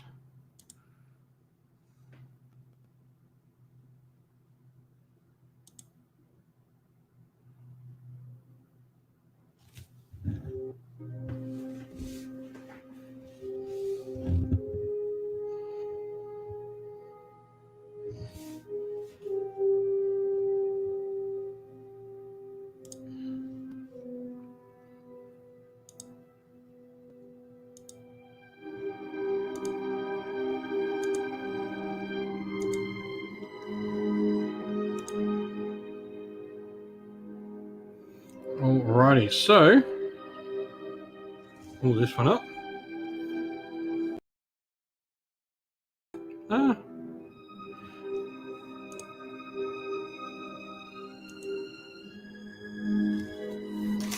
Right, getting everything set up so we can see what everyone's comments are and stuff like that. If you are watching, let us know how the sound is.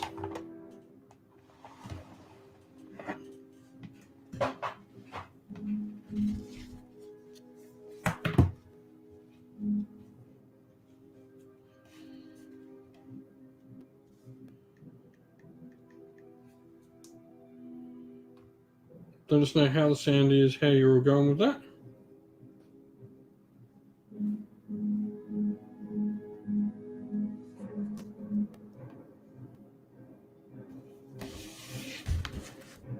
Alrighty.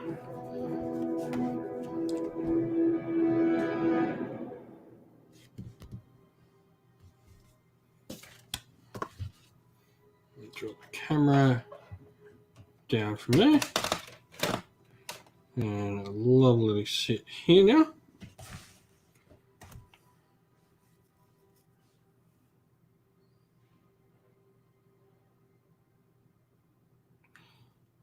But yeah, so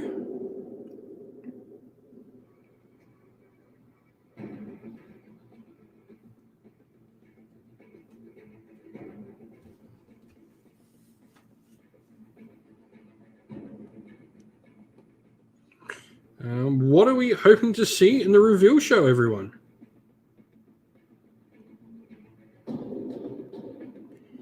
Let us know what you're wanting to see from the Black Library reveal show. What stories are you wanting to see? Anything sort of major, anything minor, let us know.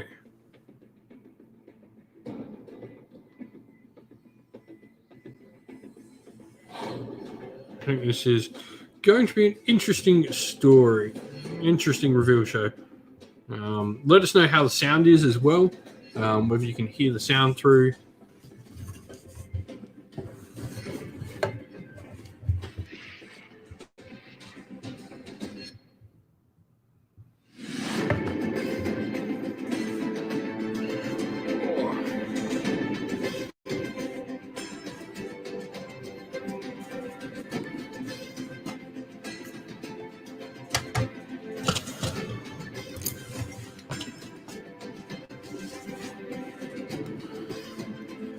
Which Primaris Space Marine first undertook the test of Morkai and the Wolf Time? Eric?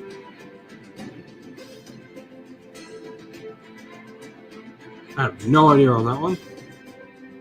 Haven't read Wolf Time yet. Loud and clear. Awesome, Raven.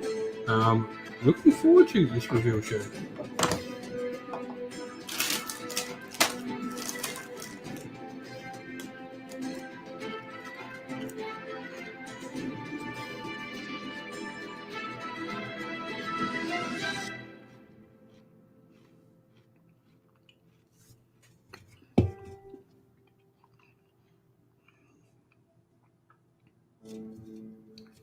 Gaius, okay.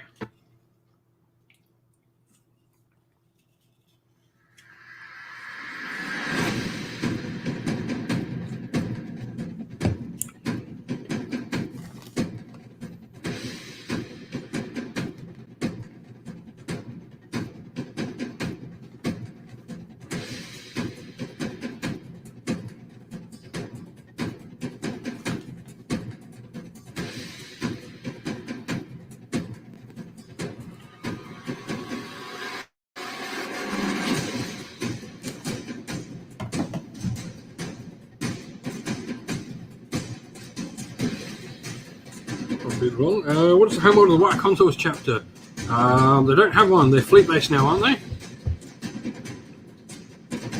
Pretty sure they don't have one. Pretty sure they're fleet based chapter. Well, they did have one and one was destroyed. Maybe, yeah. I'm pretty sure they're fleet based though.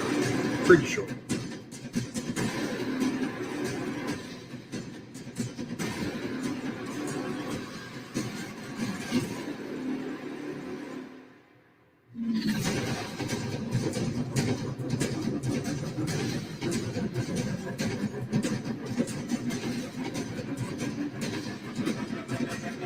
Yeah.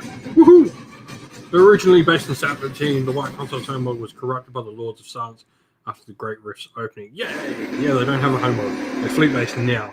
I knew they had a home mod that was destroyed. I was right.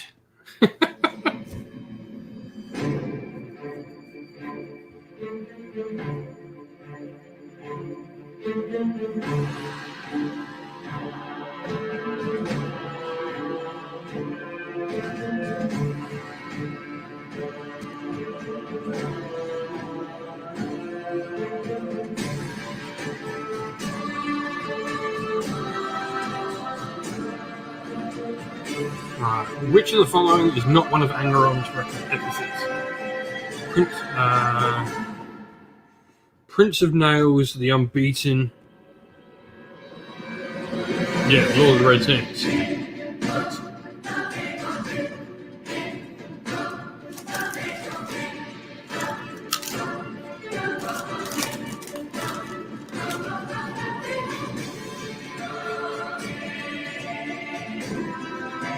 Despite him being beaten.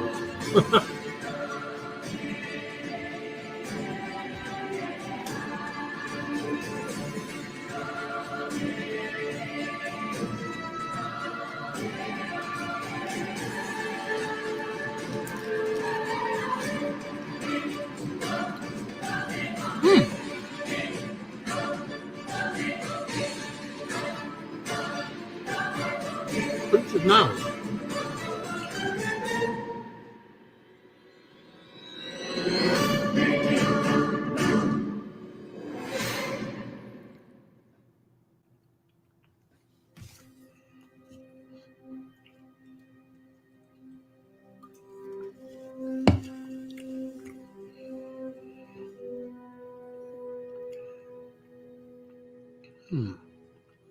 About a minute and we get started with the review show.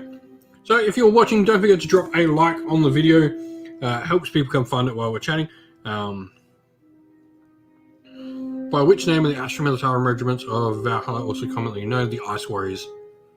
Valhalla and Ice Warriors. My favorite Imperial Guard regiment.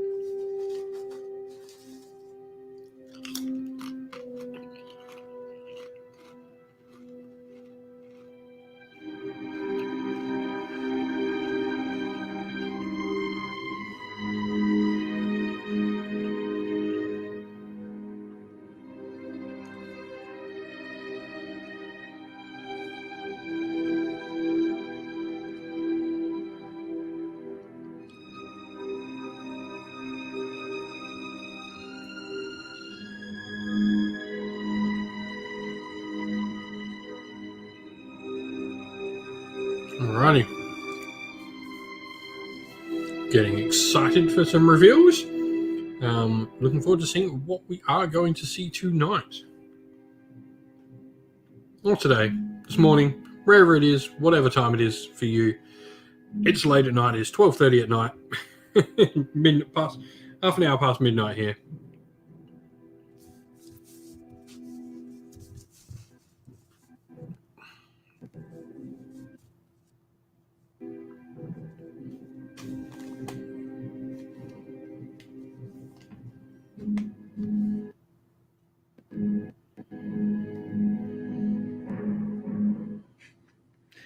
Hi everybody, and welcome to this Black Library Preview Online. I'm Alex. With me is Eddie. It's an absolute pleasure to be here, Alex. It's nice to do a preview with yourself. We haven't done one together before, so looking forward to talking about some Black Library books. Likewise. Behind the scenes with us here, clicking all the buttons, is Raf. And in the chat, you will have Mr. Vincent Notley, our moderator. See the viewer numbers slowly creeping up. So I'm going to steal a little bit from Adam, and I'm going to ask everybody, where are you tuning in from?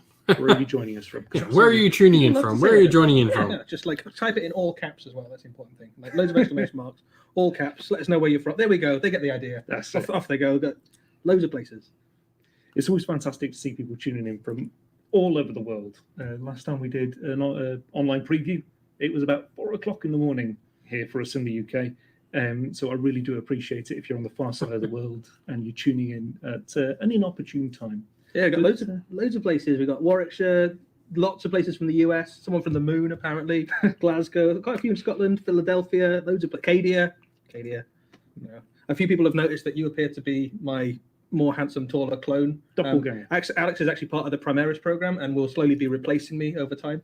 But you can still use me in your armies for the moment. But for the last preview, you were doing it in person, weren't you, over in America? Yeah, we got to go to the Grand Narrative event in the United States, in New Mexico, which was really cool. It was really nice to be there for a very different kind of flavor of event, which was much more about narrative and lots of people really getting into the spirit of it. There's loads of players in cosplay. There was kind of thematic rooms and people brought like really interesting and fun armies. It was a very different kind of feeling event. But we did do a preview for those guys who showed up, which obviously you guys followed along in the small hours of the UK later. So that was quite exciting to show lots of cool models. But today really is all about fiction and books and kind of showing off new stories that you can look forward to that the Black Library is going to be telling us about. Speaking of which, have you been reading anything interesting lately? Yeah, so I'm trying to keep on top of Siege of Terror, which I think, as a good Warhammer fan, I think that's the kind of the big story, isn't it? Yeah. That we're all kind of in the midst of it. So I've just started on the latest version where Sanguinius is protecting the gates. So I think you kind of know what happens, but you still want to read it, right? And it's from Mr. Aaron Dembski-Bowden as well, so it's going to be a good read, isn't it? And then recently as well, I've been quite recently finished off the series from Chris Rates, the Vaults of Terror, which I really liked, which is Custodes and Inquisitors and stuff all doing shenanigans beneath the vaults of the Imperial Palace, and some mysterious Xenos turn up as well. That's a really good story if anyone's looking for something very grimdark. I think he's really captured the gritty essence of Warhammer 40,000 on the throne world itself. How about yourself, Alex? I've been rereading The Infinite and the Divine. Ooh, it's got one of my favourite quotes when asked if they were going to extend the library to take over Traz and the Infinite's wine cellar. He replies that they can't do that. And he said, "Lord, but you don't drink wine." And he says, "Of course not. It's too expensive." I think those two are some of the kind of came from nothing to be some of the most fun characters in Warhammer 40,000, almost off the back of that book. Like they had some really nice little nuggets of lore from the codexes, and obviously the miniatures are very kind of evocative. You kind of that kind of hunched ancient Necron as opposed to the kind of dynamic warrior we see most of the time. But that novel really took the characters and kind of turned them into a really sort of frenemy, almost kind of. Infinite Divine is such a good story. Kind of like anti-romance almost, isn't it? Where they're kind of like butting heads against each other for about 10,000 years, sort of thing. It's very entertaining and totally read. You can imagine it's almost a rom-com. Almost, not far off. Oh, speaking of which, if you do happen to be in Nottingham or thinking of popping in to get a Christmas present for somebody or even a book for yourself, I did notice a bunch of the Black Library authors hanging about in Warhammer World. Oh, and I believe they did sign as many books as they could get a hold of. So if you are in the area, you may be able to get a signed copy of your favorite book. That's cool. I don't know. I wonder what they're here for. Secret meetings, maybe. Oh yes, To discuss clandestine. Yeah. Should we just not kill the emperor after all? That sort of thing. Yeah. Well, maybe Horus wins. They're like, what happens if Horus wins? Let's write that. Yeah. Let's write that. Be good. Alternate universe. Could be. Yeah.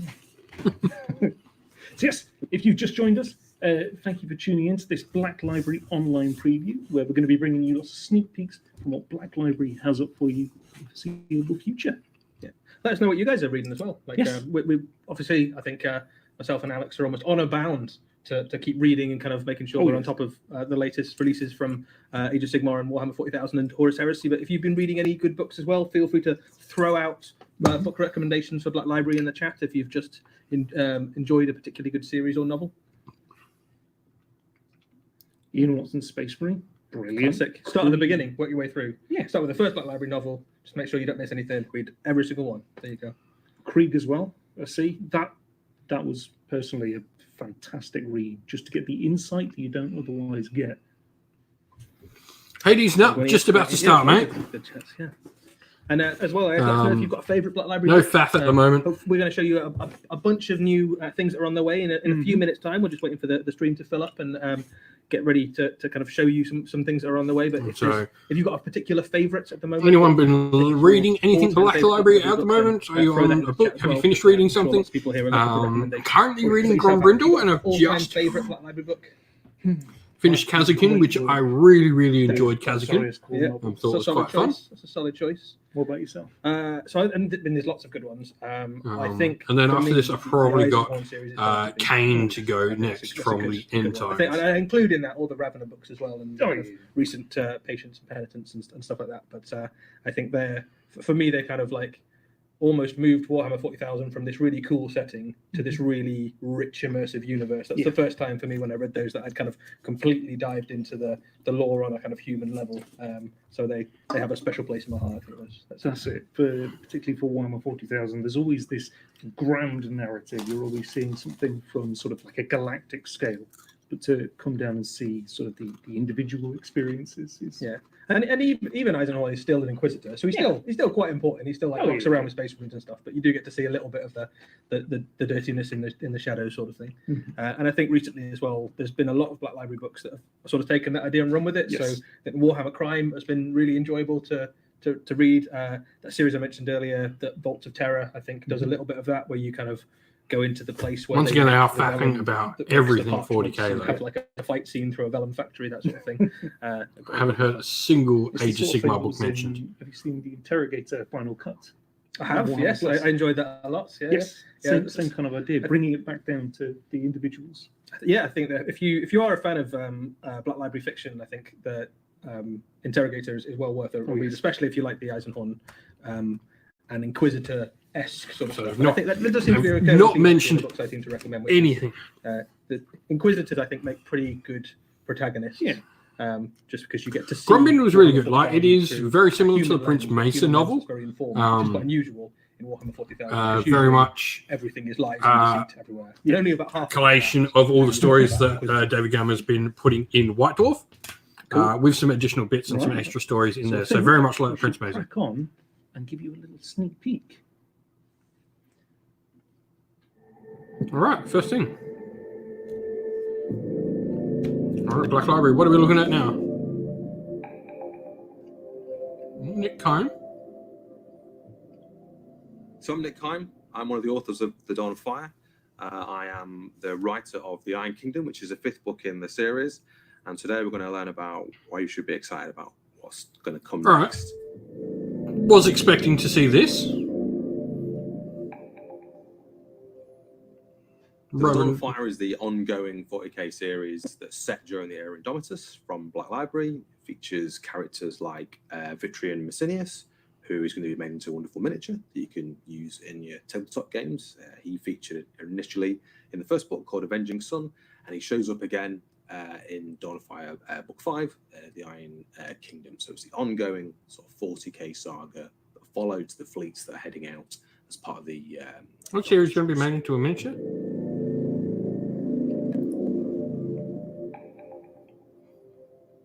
I suppose big sort of beat storylines, the ongoing sort of saga is the ongoing crusade. So we get to follow Fleet Tertius and Fleet Primus primarily, or aspects of those fleets as they prosecute Guilliman's crusade to sort of settle, if you like, Imperium Sanctus. That's like the big sort of driving force behind this story.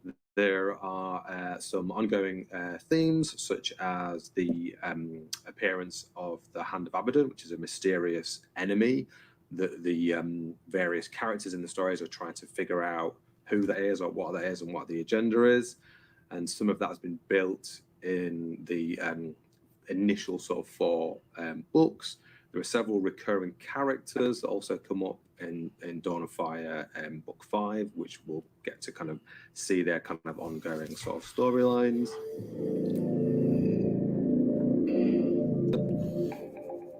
All right. Dawn of Fire book 5 takes place primarily on a night world called Kamadar. And the first time we heard about Kamadar was in The Gate of Bones, which is book 2 in the Dawn of Fire series. And several of the characters that we met in that story will appear in book 5. The sort of driving force behind this particular novel is as a group, a big sort of section of Fleet Primus called Battle Group Praxis, which have come to Kamadar for 2 reasons. The first one is to sort of refit and resupply. The Indomitus Crusade is grueling on all the forces that take part in the sort of reconquest of Imperium Sanctus. And the further away they get from Terra or the different sort of bastions where they're getting sort of reinforced, the harder it is. It's like they're stretching the empire further and further out. So Kamadar's a vital sort of resource point. The second reason they go to Kamadar is they're bringing back the body of the Queen's daughter. So there's lots of kind of emotions that are sort of flying back and forth. It's a very difficult reunion for Kamadar, who have been sort of surviving independently of the Imperium for quite a while. When the Imperium shows up in the form of Battle Group Praxis, they immediately set about taking all the things they need from the night world, all the sort of material and troops they want, and at the same time, in a sort of fairly sort of perfunctory fashion, deliver the Queen's daughter back to her. So there's a lot of friction that starts to occur between these two sort of rival forces. There's a really important subplot in this story too, which involves a new Black Templar character called Morrigan the Unchained, and a Red Corsair who's called Grail Herrick. So those two are rivals from before the Great Rift kind of split the galaxy in two, and they're thrown together in this story again. So against that backdrop of Imperial Civil War and unrest, and there's some pretty shocking twists that happen in this story too, which hopefully folks won't see. In fact, I'm 99% sure they will not see those coming. And we get to see this kind of other mini sort of meta play sort of run out, which is the Black Templars and the Red Corsairs sort of going at each other. Cool. Red Corsairs and Black Templars. I'm excited to see both of them go at it. So some of the other key characters. So some of the other key characters we've got in this story that have come from Gate of Bones that people might recognise are Magda Kesh. So she's from the Sergeant. The last time we saw her in Gate of Bones, she survived miraculously in the sort of finale of that book. There was a whole underground subterranean battle, and she kind of makes it out. We never really find out kind of how or why. This story starts to pull at some of those threads, and we get a bit of a sense of what's really behind Magda Kesh's survival and kind of what might she go on to do next. She's got a really interesting kind of character arc that sort of starts to develop in this book. And we put her alongside a new character called Sereniel, who's a Sister of Silence, who's been sent to Kamadar at Artemis's request. There's a whole delegation of folks that essentially return the Queen's daughter back to her. There's like it's like an imperial sort of honor guard, I suppose, from the campaign that Jezebane is the name of the Queen's daughter that she was kind of on, and they kind of come with her. And Sereniel's part of that group, okay? And she gets thrown in with Kesh when stuff happens on the surface of Kamadar. Again, I can't reveal because it'll spoil the story. And Kesh is like heavily involved in that, and her destiny is sort of wrapped up with Sereniel. We get to see some of that play out as well. So there's lots of interesting threads that come out of this book that we'll get to see play out later. They'll pull on a lot of stuff that we've already seen in the earlier books. So, I mean, we were pretty much expecting this That was story, very really. exciting. Yeah. So the Dawn of Fire series. Right, so turn them faffing about nothing down. I'm just going to repeat what he said. So I think that for me, the thing that's really exciting about And so, yeah, we're going to see, the next sort of lot of characters. We've got a Black Templar and Red Corsairs featuring, Sister of Silence. We all sort of said, I think, before the stream started, we were going to see the next Dawn of Fire story. Pretty obvious this one was probably coming. I've only just finished book 1, so got to get the rest of them finished so I can actually catch up with this series. We don't know the outcome, right? So all of the characters are kind of in the mix potentially to die, and we don't know that. And also it kind of gives us a little bit of a snapshot into contemporary Warhammer 40,000 lore, which is quite, for me, it's really interesting because we know all these cataclysmic events happened just on the just in the very, very recent. Be exciting to see what this is. Great rift. I've got to catch up on the series so I can actually get up to date with this one. For places like Vigilus. And this series kind of taps into some of those things in some interesting ways that we haven't seen before. So for me, that's why I think this is probably my favourite ongoing Warhammer 40,000 series. Black Templars, Red Corsairs, one of my favourite chapters and one of my favourite Chaos Space Marine factions. I'm really excited to see this go at it. I've got the Black Templars launch box I'm going to build down there. So be quite interested to see that. And then I love Sisters of Silence. They're probably some of my favourite models in 40k. So really excited to see how they go. Almost is like the faded memory of the glory that was the Age of the Great Crusade. So you've got one Primarch basically trying to do what an entire brotherhood of Primarchs did 10,000 years ago, and sort of probably not doing it quite as well with a bit less resources, just because he's just one man in the most powerful, capable man in the Imperium, but still just Guilliman, right? Yeah. Trying to pull back together the scattered remnants of his father's empire, and having to embark on something that's as ambitious as the Great Crusade, but probably much more likely to... So what else do we reckon we're going to see? We're obviously going to see a heresy novel. I'm faffing on quite a bit about this. I have a feeling we're not going to see an awful lot of books shown, which is disappointing. Have risen up, are more numerous and more capable than they were at the Age of the Great Crusade. So I'm not saying he's going to lose, but I wouldn't bet on it. Now, not only is it coming with this cover, we also have a beautiful collector's edition. So this is lovely. I think all of the Dawn of Fire have had a special limited edition. This one obviously shows you the iconography and the heraldry of the Night World that they're on there. I think I'm right in saying that the character on the front of that, as well as the queen of that Night World as well. So she's in the kind of throne mechanicus there, piloting the knights. So you can imagine that that's potentially that's the helmet of the knight of the warrior that you can see on the cover there inside, and obviously they kind of go hand in hand. They almost form like a single character between them. But yeah, I think if you've been collecting the Dawn of Fire limited editions, this is a really nice book. And also, if you're just like a fan of Imperial Knights, we know we've got loads of them out there. It's nice to see them in some fiction that's kind of at the core of Warhammer 40,000. That's it. It is absolutely stunning. So it's very cool. So, I mean, one of the things that Nick alluded to there in his interview, and also that we know is coming, is that one of the characters from the Dawn of Fire will be getting a new miniature, and that will be released in or around the time of the Black Library celebration, which will be around February next year. Cool. And of course, since we're mentioning it, we do have a video to show. So, All right, so we're going to get a new miniature. Cool, we're going to get shown a miniature. This is cool.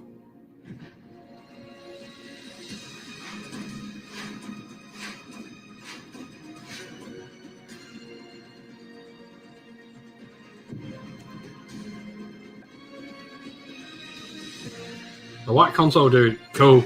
I'm quite happy with seeing Messinius. Nice. Oh, that's a cool face. I like that. That's a cool model. Looks like he's been through the ringer a little bit. Yes, so Captain Messinius was first introduced early on in the Dawn of Fire series, and if you've read the series, there's a few things about this miniature that you'll sort of recognise. So the first thing to say is this is a really cool Space Marine captain. So even if you've got no interest in the Black Library series and you just want some cool characters to lead your Space Marines, you might be tempted to pick this guy up. And there's not such strong. His power fist is really nice. Within reason, Even like the little painting things on the kind of plasma gun, whatever like, chapter is. look, it's a Because Space you're Marine tuning into model. this People are going to particular complain, preview, which is but he's Black Library stuff, nice. It's probably Like, fair to assume that you have some interest in the ongoing narrative of Warhammer 40,000. So the things on there that are particularly and look, calling out. it's a successor chapter the character. main thing is the power Like fist. So the power fist that he's successor got chapter. was a gift from Reboot God Always himself. for these It's made of characters getting, Auramite, which is the same stuff that the Custodian armor successor and the Emperor's chapters armor getting itself some love. is made from. So it's that kind of glorious gold. So really and cool. on there as well is that symbol of the kind of rearing knight on horse and Terror itself. So you can imagine that was probably forged on Terror itself for a great. I'm not saying anyone here. I know that the internet will be like, Space Marine Captain. And is a bit of and it'll be like, Gulliman's own hand sort of thing. So you've got a little bit of a kind of symbolic gesture that he's a nice model. The chosen warrior of Gulliman. And look, it's nice to see successor chapters get characters. You can imagine that the warriors are like that's Gulliman's voice within our forces, sort of thing. So he's a white consul. So what happened to the white consuls? Because if I remember rightly, the chapter, or at least he believes that the chapter is gone. So the white consuls, their planet, whose name escapes me, it's Sabatine, I think, something like that. I'm sure the chat will correct me. Their chapter fortress was overrun, basically, by the forces of chaos, a combined force of various different chaos factions, including Death Guard and other chaos space marines and demons, and I think has actually been kind of taken over by the Death Guard as a kind of staging point for one of their own forces, which is pretty rough going. I don't think all of the white consuls were destroyed. I think they managed to escape with a kind of company level strength sort of thing. So it's not a complete wipeout of the white consuls, which means that if you did decide that white consuls look pretty cool and they've got quite a striking, cool color scheme, you're well within your rights to build up an army of them. But they've had a pretty rough history, which is, I suppose, parallel to the way that the rest of the Imperium's probably had the last few years. So a good few worlds across the Imperium have been overrun by various different forces during the events of the last. I like Black Library novels giving me characters. Few years in the lore, in the canon, as the Great Rift kind of spreads cool. across the galaxy and demons pop up all over the place. Yeah, they've spent Xenos Empire almost half an hour talking about this book swoop in and the take over Messinius stuff. model. So we used to talk about the Imperium having 1 million worlds. I think nobody's been counting recently because it would be quite a depressing number if they decided to add all the worlds up that are still standing. But certainly the White Consul's home is not one of them anymore. So sad times to be a White Consul's fan if you're reading the stories, but good times because as a consolation prize you do get this really cool model. That is true. Now, we've talked about the 41st millennium. If we go back 10,000 years, we can look at the Horus Heresy series again. So it spanned over 60 books, dozens of authors, and it was all started off by Dan Abnett with Horus Rising. So I think it's only fair that he finishes it off. Yeah, so we know this book is on its way, and in a minute we'll get to hear from Dan himself a little bit about the end and the death. This will be the final story in the Siege of Terror. Which is also the final story, the kind of capstone of the entire Horus Heresy series. And we really have, as a company, as a fan base, as a lore, we've been building to this for. This is the final Heresy book. Really, look, and we were talking about this before. I wouldn't be surprised to see them. Lore for not just the Horus Heresy, but the foundation stone of all of Warhammer 40,000. So it's difficult to overstate how important this book is. And I think fans everywhere will just be incredibly keen to read this. There are so many of them that are just pointless, I will say. The phrase might be familiar to some people because it's a phrase that shows up very early on if you've read the Horus Heresy series. So there's a kind of link back there to this will be like 2 or 3 books probably. The book itself, Horus Rising. And you'll also see that it says Volume 1 on there as well. So we know that The End and the Death will be a multi-book story because I think Dan Abnett quite rightly has got a lot to say, basically. So they're going to be big, chunky books, and I think it's probably time to hear from the man himself. Indeed. Cool. In fact, before we do, so one thing we can show you before we jump to Dan is this will be the special edition End and the Death, Volume 1, including, just looks beautiful. It's got that kind of Aquila with lightning bolts, which is the early symbol of the Imperium. It's also got your kind of close-in on the palace. What I really like about the maps from the Siege of Terror, but half the show, and we've seen 2 books. So a little bit disappointing. I was hoping for more. Turned up and they blew up some of the planets and took over some of the worlds, and it kind of scooped in a bit, and then you were looking at Terra, and then you were looking at like the continent that had the Imperial Palace on, and then you kind of zoomed in. For me, this is kind of like, I was expecting Dawn of Fire. I'm fine with that. I was expecting a Horus Heresy story. Fine, but it's just I wanted to see more books. I'd like to, I'd like to see like the first 6 months of releases next year. But this is obviously a small one because I got the Black Library Weekender coming up earlier next year. There's skulls that are on fire. There's it paints a picture, doesn't it? Yes. Yeah. So yes, this is kind of indicative of where we're at this point in the Siege of Terra, which is humanity, the quote unquote goodies. The Emperor and his still loyal sons are definitely up against it, and this is the story of the last stand of humanity, basically. So it's going to be good. I think with that, it probably is time to cut to Dan Abnett himself to tell us a little bit more about his book, his series of books, The End and the Death.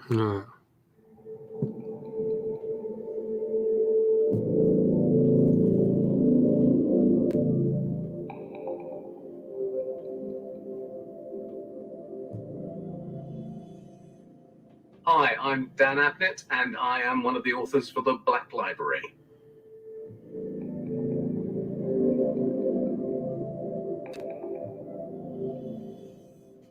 So the book I've been writing for the last 2 years is The End and the Death, which is book 8 of the Siege of Terra.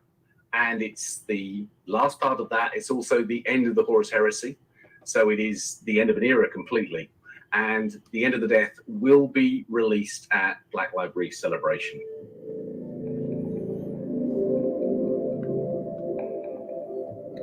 Yeah. The End of the Death is the final volume of the Siege of Terra. It is the last book in the entire Horus Heresy. And as a result, it's enormous. It's got a cast of thousands. So there are all the principal characters that you would expect to see.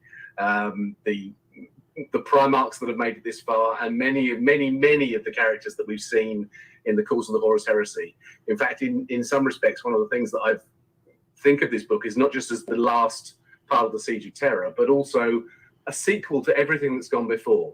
So because it deserves huge scope, I've tried to make it as big as possible and to reflect everything.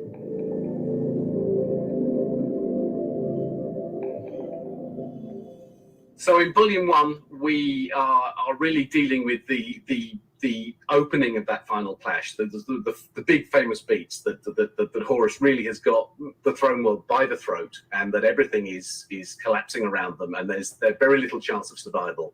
And that is the point at which, as we all know from the history, the Emperor finally takes a stand and decides to meet the War Master head on. So this is in itself momentous and shows the desperation of the hour. We also, of course, had the famous moment of the Horus luring the Emperor out by lowering his shields and sort of saying, "Come and get me." So there is an enormous amount of action involved in how they do that, what they do, how they move into that attack position, who goes, who stays, who remains behind to defend the fortress, and also the other things that are happening at the time, because it's the middle of the biggest war humanity has ever known. There are lots of things going on. So I'm moving my perspective to show small details, to show you the range of things that are happening, what's happening to small and unimportant people, as well as to the very, very literally biggest characters in the entire canon.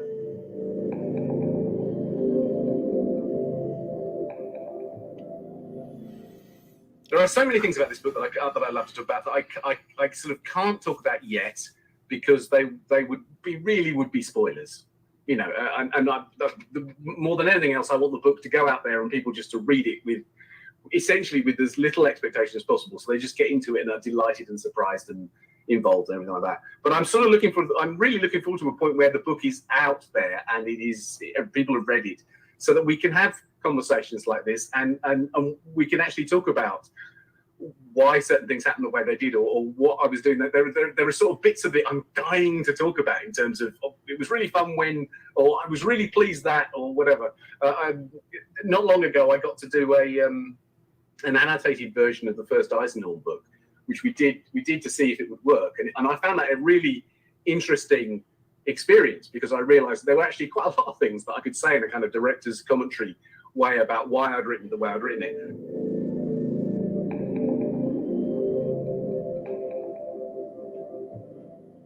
One of the issues that I had to deal with writing this book, and it was a huge responsibility, is the fact that this is a story that is so famous. The core parts of the story have been in the lore there for decades now, and everybody knows what happens, as it were. So I want to do justice to all of those things, but also at the same time, I hope provide some surprises and some twists and stuff that people don't necessarily see coming. The way it all fits together around that core, and the scope is immense, because the whole of Terra is involved. We've got potentially millions and millions of people engaged in this vast struggle. So I've tried to reflect that in everything that I do. That we have loads of focused characters, but the sort of point of view is moving around all over the place to try and encapsulate everything that's going on, which is about as stupendous and epic and ridiculous as anything that's ever happened in a Black Library book ever. I think that's the people will be wanting that, and I hope I have delivered it.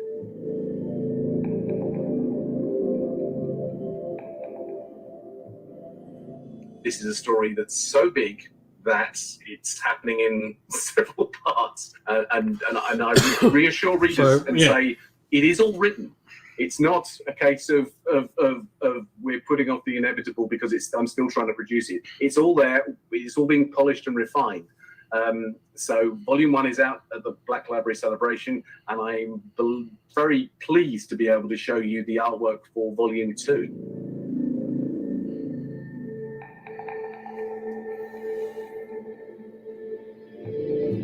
Ooh. So a suitably epic ending for an incredible series. All right. So I'm still annoyed that we're 32 minutes in and we've seen 2 books and a model. He's penned the first story in the Horus Heresy, Horus Rising. Like, I think it's it's just an absolutely incredible book. If you haven't read that, just stop what you're doing right now and go read that. He's done some of the best Warhammer 40,000 stories. I think Eisenhorn, Gort's Ghosts, obviously. I think if there's anybody who can navigate through what is, as he says, the most epic story that's ever happened in the history of Warhammer, it's going to be Dan. And I think there's a lot to do, right? So there's hundreds of characters and story threads, and there's things that kind of half make sense and don't make sense, and stuff that we know and stuff that we don't know, and stuff that's implied, and all that sort of stuff, and making it compelling while still making it true to all of that lore and the huge expectation. We know this. Stop talking about it. Let's just see some stuff. It feels like they just spent so much time literally repeating themselves. Just say what the author's going to say. They don't need to talk this much. Just show me the author videos. Right, I want to hear from the authors. Yeah, I think that's one of the really nice things about the Siege of Terror so far, is that you do have those kind of human point of view characters, and it's just generally awful. Like the experience they're going through. I mean, not the story. The stories are great, but the experiences they're having. The End and the Death, Volume 60. Imperial Army soldiers who start after these huge regiments, and by the end of a few books, 2 or 3 of them left. Whole book about when Horus has to take a toilet break in a fight. Heretics and all sorts of horrible stuff, and you really get a sense of the complete bleak state that the defenders are in. And I think the Siege of Terror has kind of taken what was already an incredibly epic series in the Horus Heresy and ramped up every element of it. So you've got these demigod battles between the Primarchs, and I think there's no more famous one really than the one that's on screen right now, which is Horus against Sanguinius, and it's almost like a travesty that we don't know more about this fight, right? There's we know that the Emperor showed up and he found Sanguinius slain and Horus standing over him, but other than that, there's a few kind of flashbacks we've seen from the Blood Angel perspective, and there's lots of things that's been said about it, but we don't actually know what happened in that fight, right? We don't know how it played out. There's mythology, and one of the things that Warhammer 40,000 has done is it's through the lens of the characters that we know in Warhammer 40,000, the events of Horus Heresy are basically myth, right? There's so much kind of half truths and things that it's going to be really interesting to see what we find out, and maybe still what we don't find out. Because I think what Dan's very good at is still leaving enough mysteries to make the setting really compelling. So I'm sure we'll come out of the back of the Horus Heresy, and there'll still be some questions. And we're like, okay, cool. So I think I know how that went down, and that was awesome. But like, it wouldn't be Warhammer 40,000 if there weren't still nuggets of. Yeah, can we get some more stuff? I want to see more stuff. So sick of the amount of faff on this one. This is worse than normal with the faff. Novels from a certain point of view, and the only point of view we've got of this fight is from the Black Rage, from the Blood Angels, and how they supposedly relive it, and we don't have any of the details. There's a really nice bit in the Warhammer Plus series for Angels of Death, right at the end, where one of the characters is kind of succumbing to the Black Rage, and you see little flashes of it. So we've read about it for years and years, but we've never really like experienced it before. So if you want, I'm not saying that it tells you what happens to Horus and Sanguinius exactly, but it gives you a really interesting perspective, I think, on that. Let's talk about the artwork for a second, because it's awesome, right? So we don't want to talk about the artwork. We can see it. The Horus particularly. I know. I'm just annoyed with this. Like the spitting image of the almost 40 minutes in. We've got 2 books and a minute. Warhammer, the Horus Heresy, you'll know, is 1,000 points, which is like a ridiculous amount. I've stayed up well past midnight for this. You need point, as is right? The War Master doesn't get out of bed for less than 4,000 points. But there's just a few things about him. Like, he's still definitely recognizably Horus, but where he used to have that kind of cloak of a slain wolf that's kind of morphed into a big chaos shadow that's kind of sprawling across the bottom of the screen there, which is really cool. He's got that kind of Talon of Horus, which obviously is famous for the fight that it's in right now. That's like the most iconic thing about that Talon, is that we know that it's tasted the blood of Primarchs, right? That's the thing about it. We can see that there's a couple of Chaos chairs next to him, so you wonder if that's maybe like, is that the seats of the Mournival? Do the 4 Mournival become the kind of 4 representations of Chaos that kind of whisper to him? Is that the implication there? Is there something else? Is there something else going on? One of them is definitely Cornates. The other one possibly either Slanesh or Tzeentch, take your pick. But there's an interesting thing there, I think, maybe that little clues. The 4 people that's always whispered to Horus, he's still got 4 people whispering to him right now, but are they maybe just the ones that are they what he thinks they are, sort of thing? And then Sanguinius, of course, is like always absolutely glorious. He's always kind of depicted as like the most capable warrior of all of the Primarchs. We know kind of, or we think we know how this fight goes down, but like up until the last, still the kind of iconic angelic hero of the Space Marines, right? So a very, very cool piece of artwork that I'm sure we'll make a poster of at some point that you can put on your wall if you're either Team Sanguinius or Team Horus. There was that moment of doubt with Horus saying that Sanguinius maybe should have been War Master. I mean, so you can't help but look back and go, maybe he would have been a better choice. You know, who knows? But Sanguinius has his own demons, doesn't he? So who knows? Maybe Horus was the least worst choice after all. Looking at his expression there, it's a far cry from. There was some artwork on one of the previous, I believe it was his Primarch novel, where Horus is standing and he's looking noble, and you can tell that he's got charisma. He can unite a room, and now you look at him here, and how far he's fallen. That's the thing, isn't it? Like the Horus Heresy is their like Greek tragedy level of heroes fallen to darkness. It's like the ultimate incarnation of that almost. So that's what makes it so compelling, is that almost all the characters that end up evil, you read the first story about them in the Horus Heresy at some point, and you're like, seems like a cool dude. You're reading Horus Rising and you're like, oh man, I'd follow this guy anywhere. And obviously by the end of it, you know where it goes, and you're still reading it going like, oh, it's quite cool actually.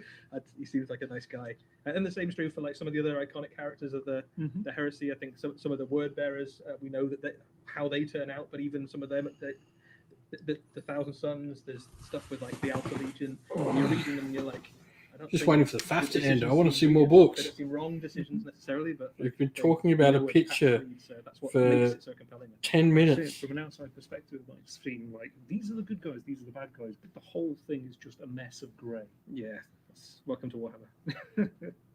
So we go from the Horus Heresy to the Mortal Realms. Okay. Andy. Mortal Realms, finally. 3rd book of the day.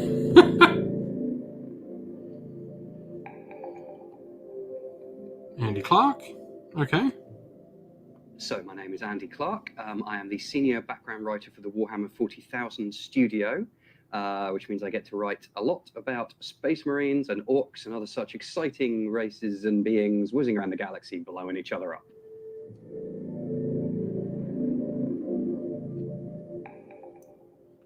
So my next novel for Black Library is going to be Bad Loon Rising, which will be a tale of a pair of fairly characterful Gloomspite gits and the things they get up to, and that's going to be dropping as part of the Black Library celebration. Okay. Cool. So, if you are a fan of nefarious supervillains, ridiculous over-the-top characters, ridiculously over-the-top plans of said characters, and all manner of mayhem, then you're probably going to like this book. It concerns a couple of Gloomspite gits. We're looking at Zograt the Squirm and his Troggoth bodyguard Scrog. Zograt, we'll say, starts out as something of a runt with not a lot of prospects in life, and then things take a heck of a turn.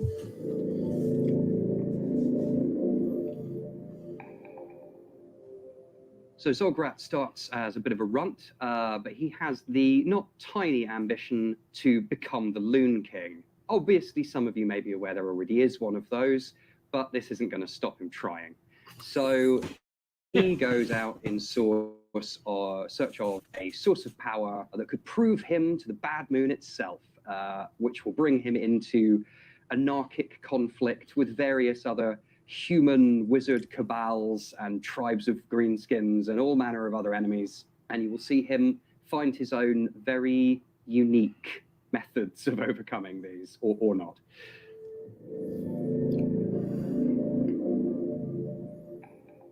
So for those of you who have read Gloomspite, my previous Gloomspite Gits novel, you'll be aware that I have written about these guys before. In that instance, I think I'll have put a lot of people off porridge for life, I'm not going to lie, but they were very much, the Gloomspite Gits were very much the bad guys in that story. They were the monsters, they were the thing that rose up from fairy tales and swept over the city, and sort of dubious protagonists strung them.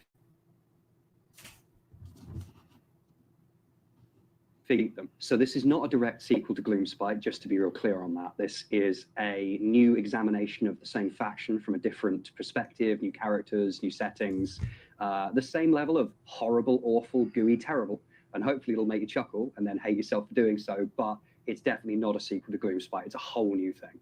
So there's quite a few challenges to writing about any non-human faction in any kind of Warhammer setting, because that's a whole headspace that you have to get into that inherently isn't human, right? And actually one of the things that you can do, and I have done in this novel, is you do also include some human perspectives. So there are a couple of human characters that are quite prominent in this book. You'll meet Willimelda Borchase and her second-in-command Lynette, who are quite a big deal in a wizard cabal of Sigmarite sorcerers. Beyond simply including those kind of human perspectives, I think what's really fascinating, really enjoyable challenge about writing any non-human faction, but certainly the Gloomspite Gits, is that you can take certain empathetic traits, certain sort of qualities and things that you can recognize, and really dial them up or dial them back. You can show very, very different mindsets. I think the Gloomspite Gits and Greenskins in general are a brilliant example of getting to do this well, because you're not allowed to try and eat the Bad Moon.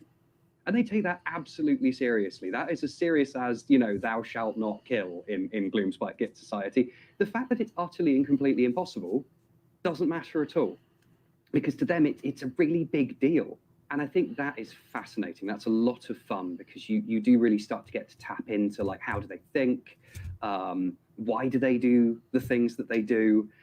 And then you get to walk this very interesting tightrope that I think as a writer is a really enjoyable challenge, getting across their motivations and having them act in the way that they are portrayed in the wider IP and the wider setting. So you keep them true to all that stuff, but you show kind of their working, you show the nuts and bolts, you show how they get to some of these crazy decisions and ill-conceived plans. I mean, a Gloomspite book, I'm going to be quite happy. I really enjoyed his story from Gloomspite quite a lot. Trying to knife each other in the back and eating insects and rowing over things. And the next minute, they all kind of set their minds to something, and all of a sudden they're this terrifying swarm of shrieking loons. Yeah, I think you'll have to read the book to see the sort of the in-depth, but there's a lot there. There's a lot of fun to be had with them.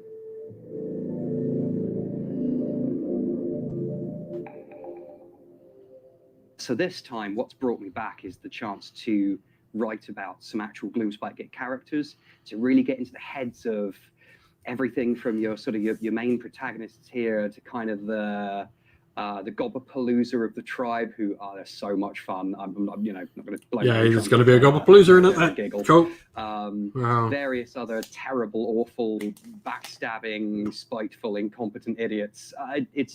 They're so much fun. I think the lovely thing about the Gloomspite Gits as a faction is you take everything that's evocative and exciting and kind of visceral about dark fairy tales and those kind of horrible things that slink from the woods and steal away livestock and curdle your milk and all these kind of old tales. You get to run it through the filter of Warhammer, which obviously is always going to dial everything up to 11. They almost bring a degree of horror with them. I mean, they do bring a degree of really quite excessive body horror and insects and fungi and horrible things that go squish. I think they're extremely funny as well. And hopefully, if you enjoy the book, you might find that they even end up being quite empathetic in places. My hope is that by the end of this book, you will be rooting for Zograt the Squirm, despite what an awful little git he is. Cool. Like, look, Gloomspite are awesome. So Zograt the Squirm. He seems to be. I love that artwork, I will say. I mean, The artwork I'm on a this big fan book of the is Gloomspite amazing. Gits. I think some of the fictional characters I most relate to. Yeah, that artwork is amazing. I love Grots, I love Squigs, I love Troggoths. I think it's good to see fiction about them. Zograt and Scrog. Definitely going to be reading this one. I have to say I haven't read Andy's first book, but I've heard good things, so I think it should be. Yep. Just nice. First thing they say, I haven't read the other Gloomspite really novel. Archetypal Warhammer factions that have been around since forever. Really, like they've come. The goblins filtered through the. Like, they need to get someone on that's passionate about Age of Sigmar. The first book, I particularly enjoyed it, but to see it from their perspective, I think is something very intriguing. It's the same when you get some of the Blues Mike Brooks produced the Warhammer 40,000 novels from the Orc perspective. To see something that's And straight away, relating it to Warhammer 40k. Grots at their best. It really, a little bit more of an understanding. it makes it hard. How they think, because sometimes it's easy just to see them as kind of nutters on. Well, they had eating the mushrooms and one of the most passionate people for AOS no longer works at GW, and that was Peachy. Peachy was really passionate about Age of Sigmar with his whole Free Cities army.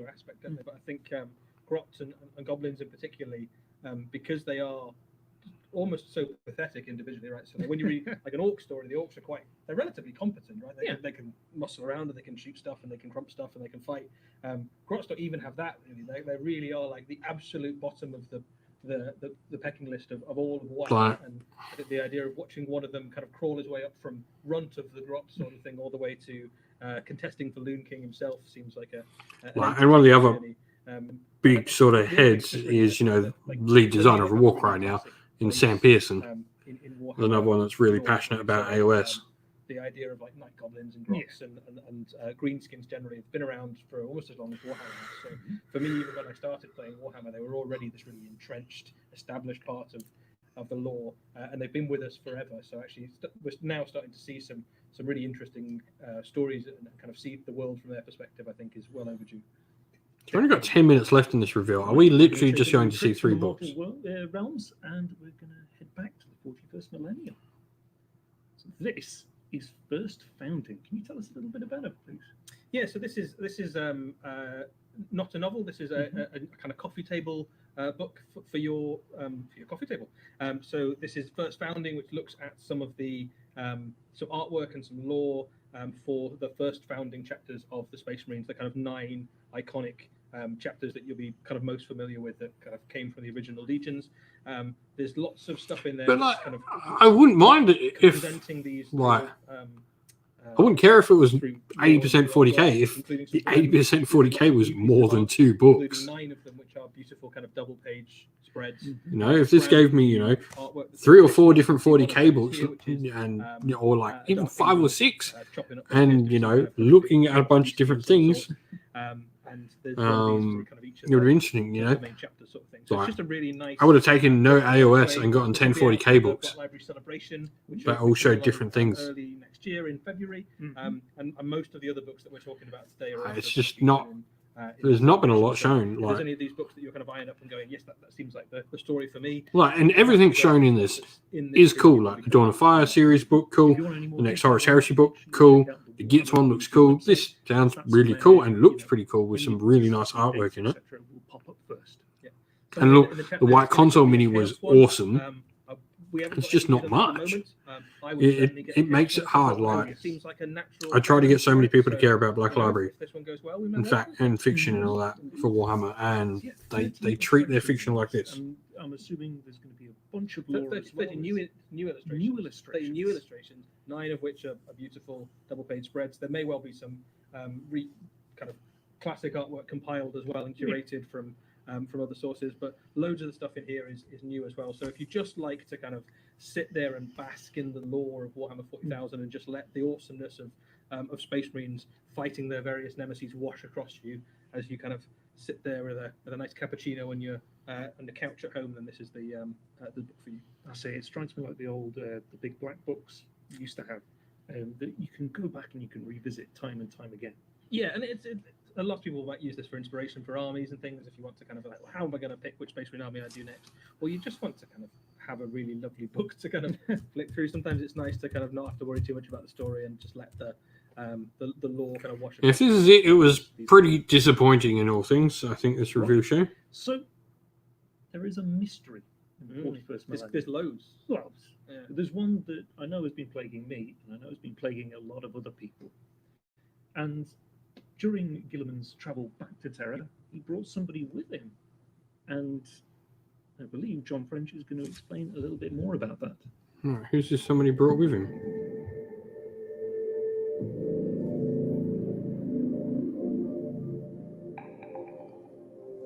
Okay. I'm John French. I'm a writer for Black Library, and I've been working on Cypher, Lord of the Fallen, which is the latest in the Warhammer 40,000 character series, and explores what happens when Cypher is loose in the Imperial Palace on the night that the Great Rift breaks and Gilliman returns to Terra.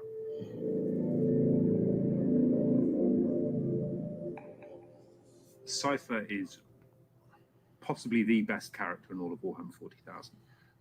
They are a fallen angel, so they were part of the Dark Angels Legion during the Horus Heresy, and then they were part of the Legion that turned against the Lion and the Imperium and have been hunted by the Dark Angels ever since.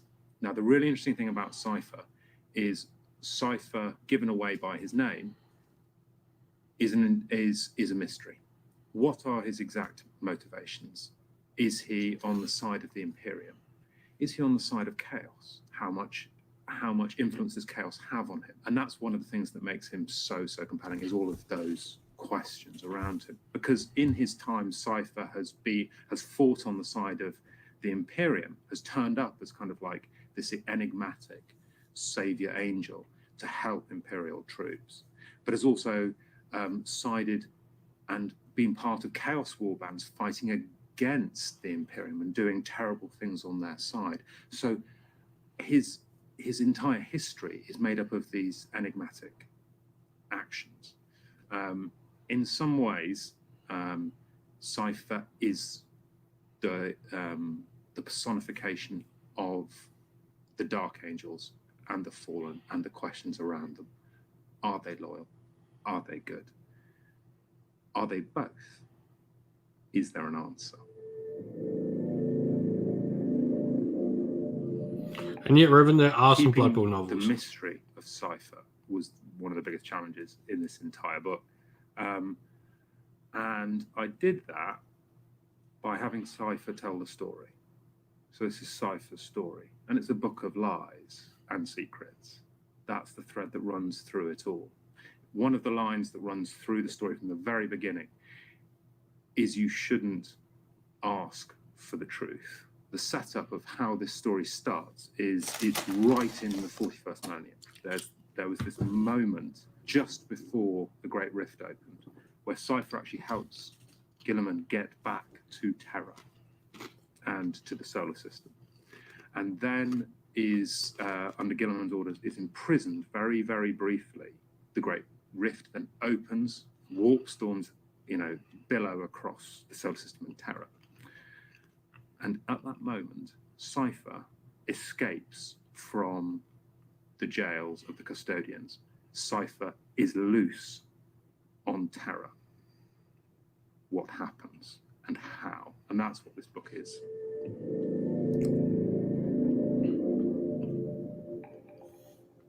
Okay. With Look, this would be a cool Cypher, 40k and novel. In particular, Cypher at the moment that this story takes place on Terra. One of the things you have to be very, very aware of is continuity with other stories and with what is being said about them and what they're doing, to make sure that if you are saying something, that it feels consistent with what has already been said. But also at a different level to understand what makes the character compelling and where they came from. So for me, the first thing I did was I went back to Codex Chaos, 2nd edition, 1996, which is the first appearance of Cypher. He appears as a character in the appendices of that codex. And his character and his nature is kind of all laid out there, really.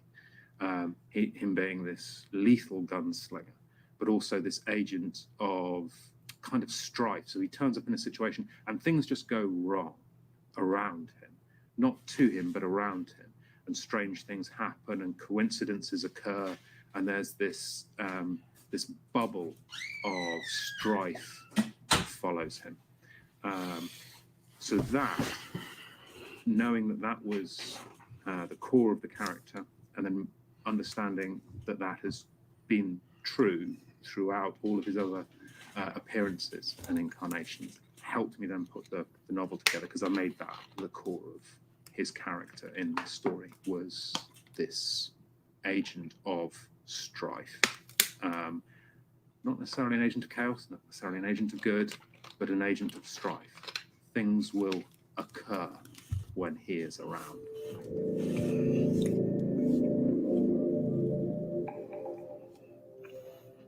The balance in exploring him as a character, but also giving the readers something different maybe that they hadn't expected, came from both the situation and the approach I took to doing the narrative. The fact that it's Cypher telling you the story automatically gives you an insight that you weren't necessarily expecting.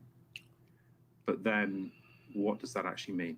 What is he actually going to tell you? Is he going to tell you the truth? Is he going to lie to you? Is he going to give you something more important? That's what is new about the character and new about the story. The situation also, I just thought, Cypher, the night that the Great Rift opens and Gilliman returns to Terra, being chased by custodians and dark angels through the palace on Terra.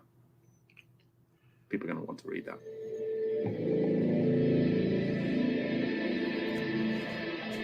Like, this is a cool 40k story. So many questions, so few answers, and I'm sure by the end of this book we're going to have many more questions. That's true. So I'm super hyped for this book. So like the Fallen Angels are like some of That's my a cool favorite piece bits of artwork. Warhammer 40,000 lore, for all the reasons that John was talking about there. I think like for me, one of the things that's really interesting about them is that like almost everybody else in Warhammer 40,000, if you are damned, you are damned, right? There's no redemption available in Warhammer 40,000, with the possible slim exception of Cypher and the Fallen Angels, who have this like ever so slight kind of are they good, aren't they good sort of like thing going on, which is like everybody else who's kind of even dabbled with the concept of chaos in any way, shape or form just seems irredeemable, right? Yeah. But Cypher is like the one possible exception in all of that, and for me that's really interesting. So I mean, John French is a brilliant author. He's done some really good stuff in the Horus Heresy. He's got some great other Warhammer 40,000 stories. So I think I'm really interested to see what he does with this character. John has maybe most known for stories for Sigismund and for Ahriman. So he's well used to kind of the big hitting, like big name characters of Warhammer 40,000, and kind of exploring those. So I think I'm really excited for this book. This is a day one read for me. I think this is go get it on day one, read all about it, start speculating wildly about all the things it may or may not tell us. I'm the same.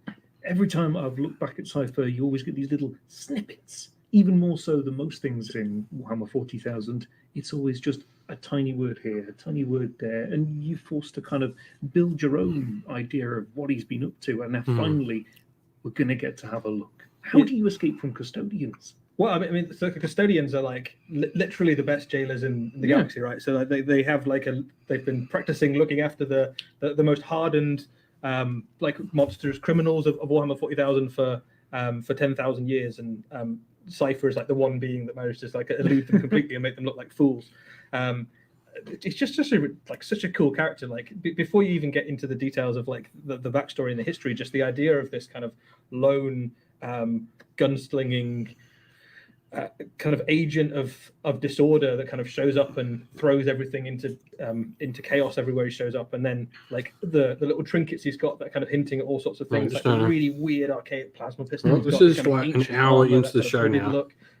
The lion sword that he's carrying around on his back, which is he never draws, so like, you know, we don't know what's going on there. Like that is the lion sword, right? Like, well, as far as we know, that's the lion sword, which is the symbol of the Dark Angels themselves. That's on their iconography that is broken on the Deathwing iconography. It's like he's got it right. They're like they must be so angry about that. Never mind all the rest of the things he's done, just to see that he's just carrying around the symbol of their chapter all the time.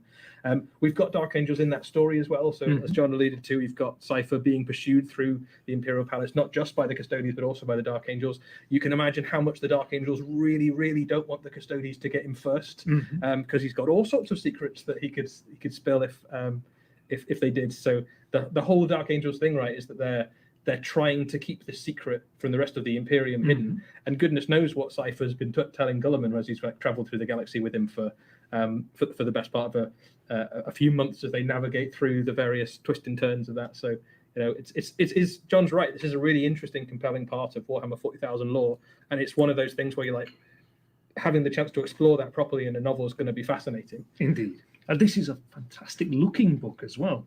And you mentioned his archaic armor. You can see on here, it's all cracked and dinted. He's either not had a chance to stop and have it sort of, you know, rebuilt, or maybe he has purposely left it like that.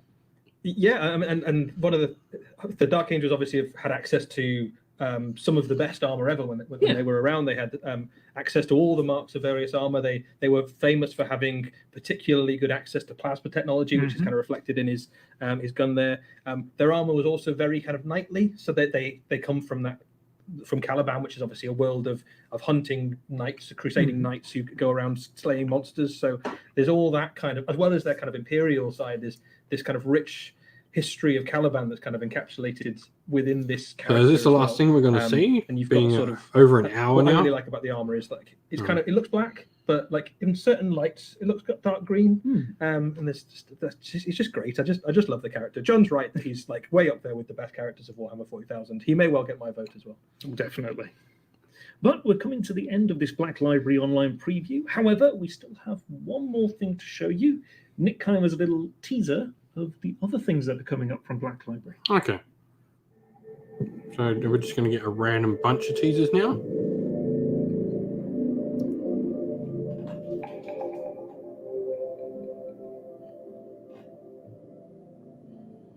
I'm Nick Heim. I'm the managing editor of Black Library, and we're here to talk about some super exciting titles that are coming from Black Library in early 2023.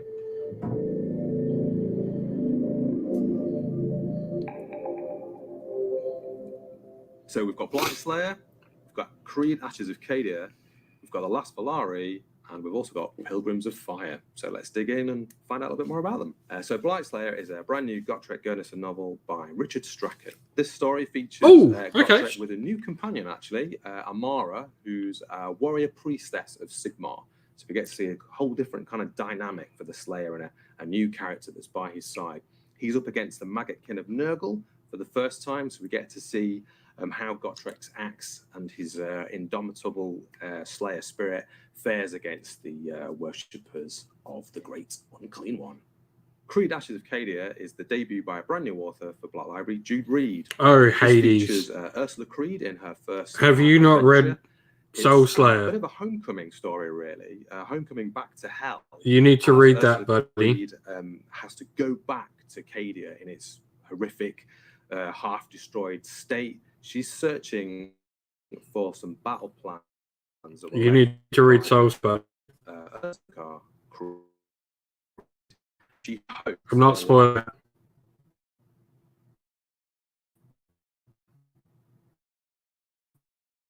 You need to read Soul Slayer. Oh, sort of direction or salvation for Cadia. You'll have to read the novel to find out whether that's true or not. The Last Valar is a brand new Age of Sigmar novel written by Gary Kloster and features the Castellite vampires and a brand new vampire character called Nissa Valari. This is really a story of survival as the Castellite vampires are pressed on all sides by the forces of Sigmar. And what's worse is Nissa is thrust into a battle of succession when her father dies and leaves the house leaderless.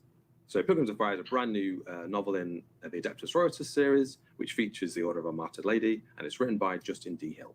Pilgrims of Fire is a brand new novel in a new series for us, which features the Adeptus Sororitas, each of which will feature one of the major orders of the Sisters of Battle. In this case, the Order of our Martyred Lady. We follow Sister Hella Wise as her band of Adeptus Sororitas, a band of sisters, follow these ancient pilgrim routes that were once trod by St. Catherine as they try to liberate and make safe an important shrine world.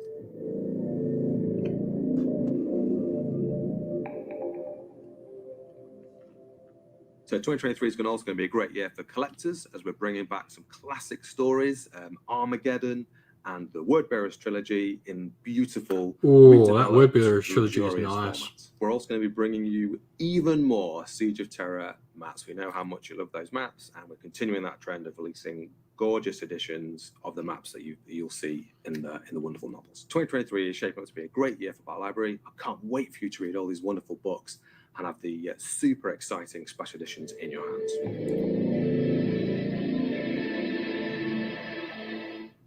Well, that was very exciting. Because we're coming to the end, chat, just tell us what you're most excited about. Pop it down in the chat. But before then, let's just take a look at some of those covers. Ooh.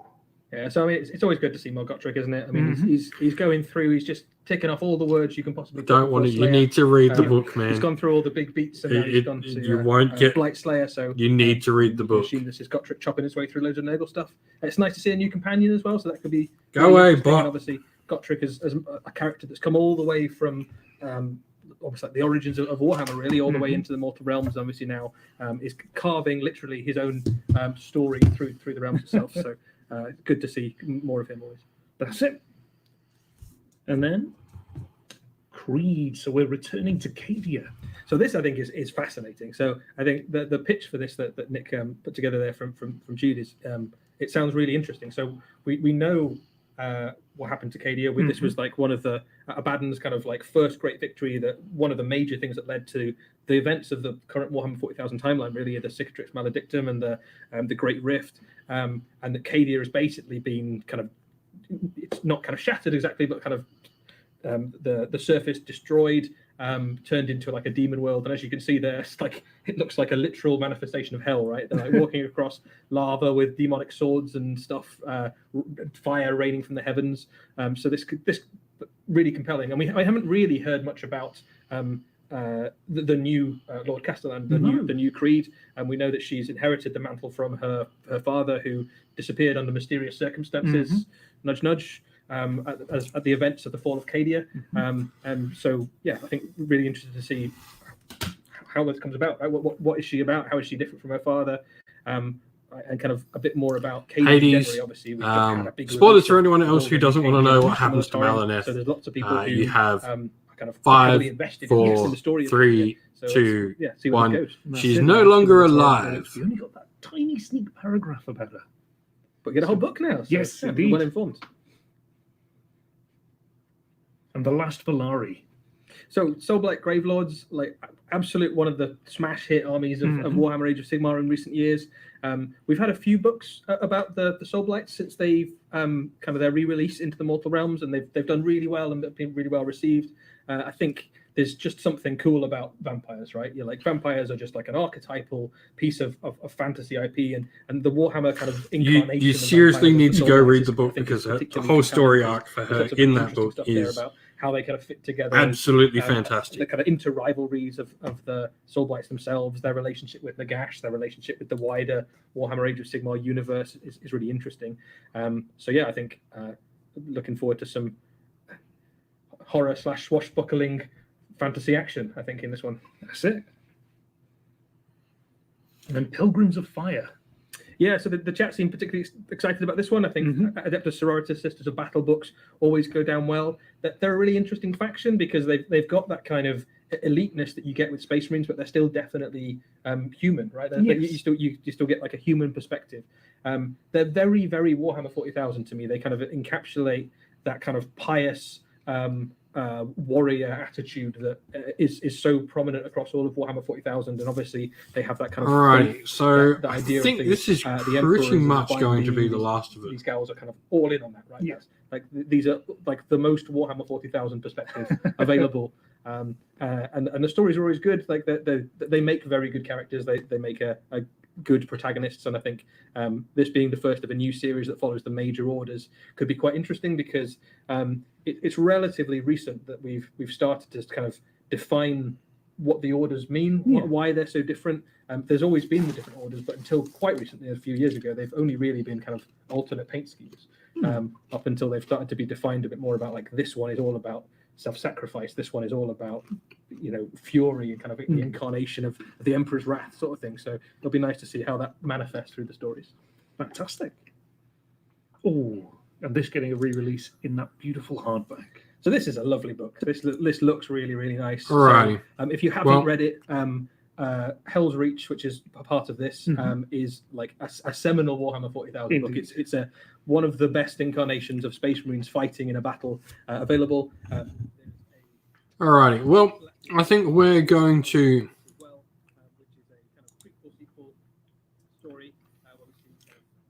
put this hold. This seems to be the end of the stream. They're just faffing on about stuff now. We've all seen. I'm going to head off because it is super, super late at night. It is almost 2 a.m. So I'm going to head off. Thank you all for coming, hobbying, hanging out, and chatting, and watching some Black Library reviews. We'll be back soon with another hobby hangout during the week. Stay safe, everyone. Stay well. And most of all, keep fighting that war against the grey. Ciao for now.